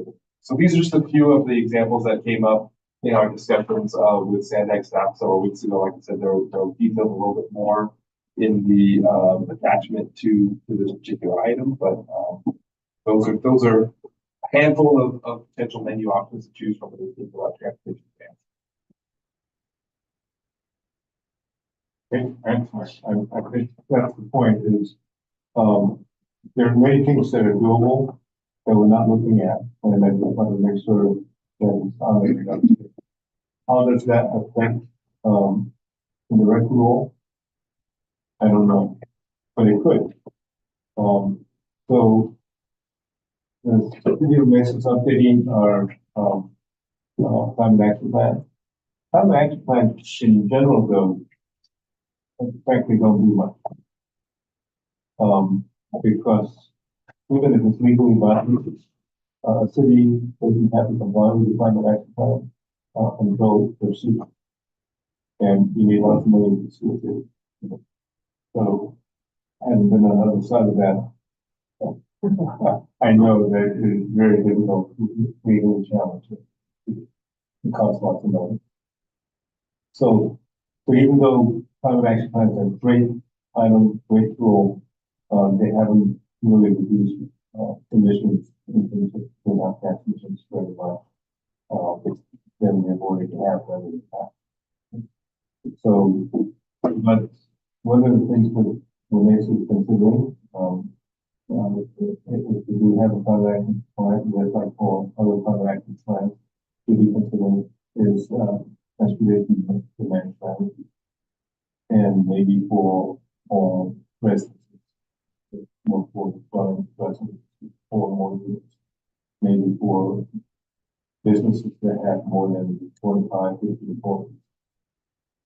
And the reason why, to me, that's exciting is if you're managing parking lot for employees, you say, you know, if you carpool, you don't have to pay as much, or you get preferred placement. You get to park in that special parking space. So by doing that, you just incentivize carpooling, and when carpool, it's a win-win. Because the people carpooling are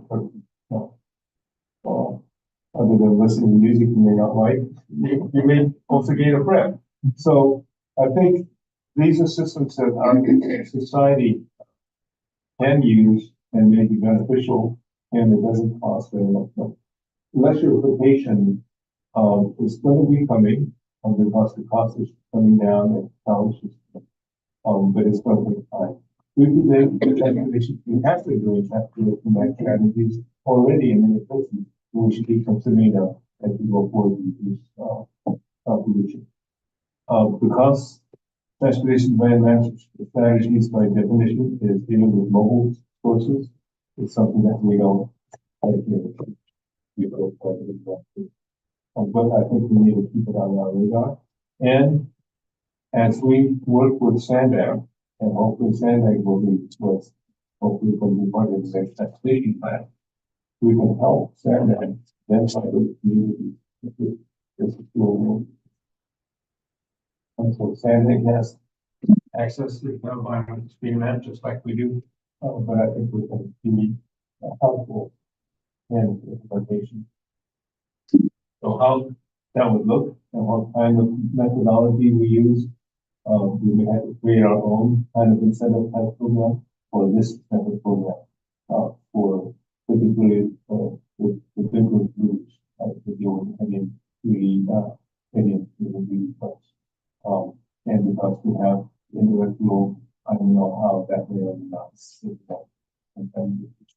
It may be some time from now, but I know in the next 5, 10 years, we're going to have to incentivize transportation a bit more. And transportation strategy that we use as a vehicle and pollution to factors it's producing to help with that fact. So I think we just have to think of how that's going to be done, do it in an equitable way, so we address accessibility. But I really wanted to talk about it, just put it on the table. And I think we follow the items that are proceeded in terms of that.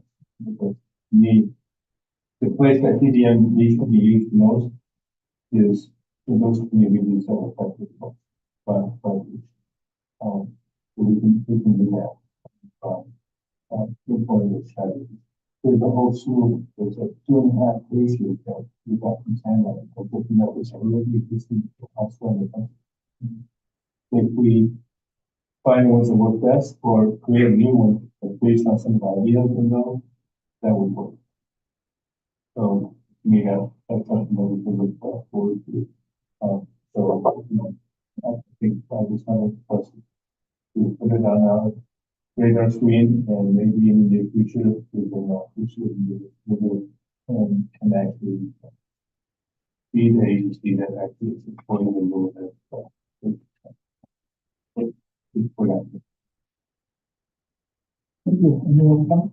Before we go on some board comments, I would like to note for the record that we did not receive any public testimony on this item. Okay. Any additional comments? Gentlemen? Oh, okay. Can I make one last comment? Yes. We had to get folks online, different ones of us that say that the audio was not what it was today. So we'll work on that. If anybody's still here, we'll work on that for our next meeting. If there anymore. But just so that the committee members are aware that we did have some folks that were interested in participating in what they could do, because the audio. I have to make an comment as an interpreter when I do the video remote. It's, people just need to speak up louder, because if they're only going on based on their mic, some people speak very softly. It's so hard to hear you guys. I appreciate that. It's not just you guys, there's meetings all over the place and they do the same thing. It's like, We won't take it personally. good. I think, Next meeting will be at the town. City. The board meeting will be at the Two Towns Way location. so we are, I know, okay, it's new, well, it's new to us. Which city? San Diego. It's the Public Utilities Department, their Metropolitan Operations Center Auditorium 2. oh, So it's in Curry Mesa, and we'll be there, excuse me, in September and November. September and November. Yeah. And there's public parking. There's plenty of public parking, lots and lots of public parking on the first floor. so then we are adjourned. Do we have to vote on adjournment? No. No, Thank Thank you, everybody. Thank you, guys. That's it. you. Last- Thanks for last- hanging out. Yes.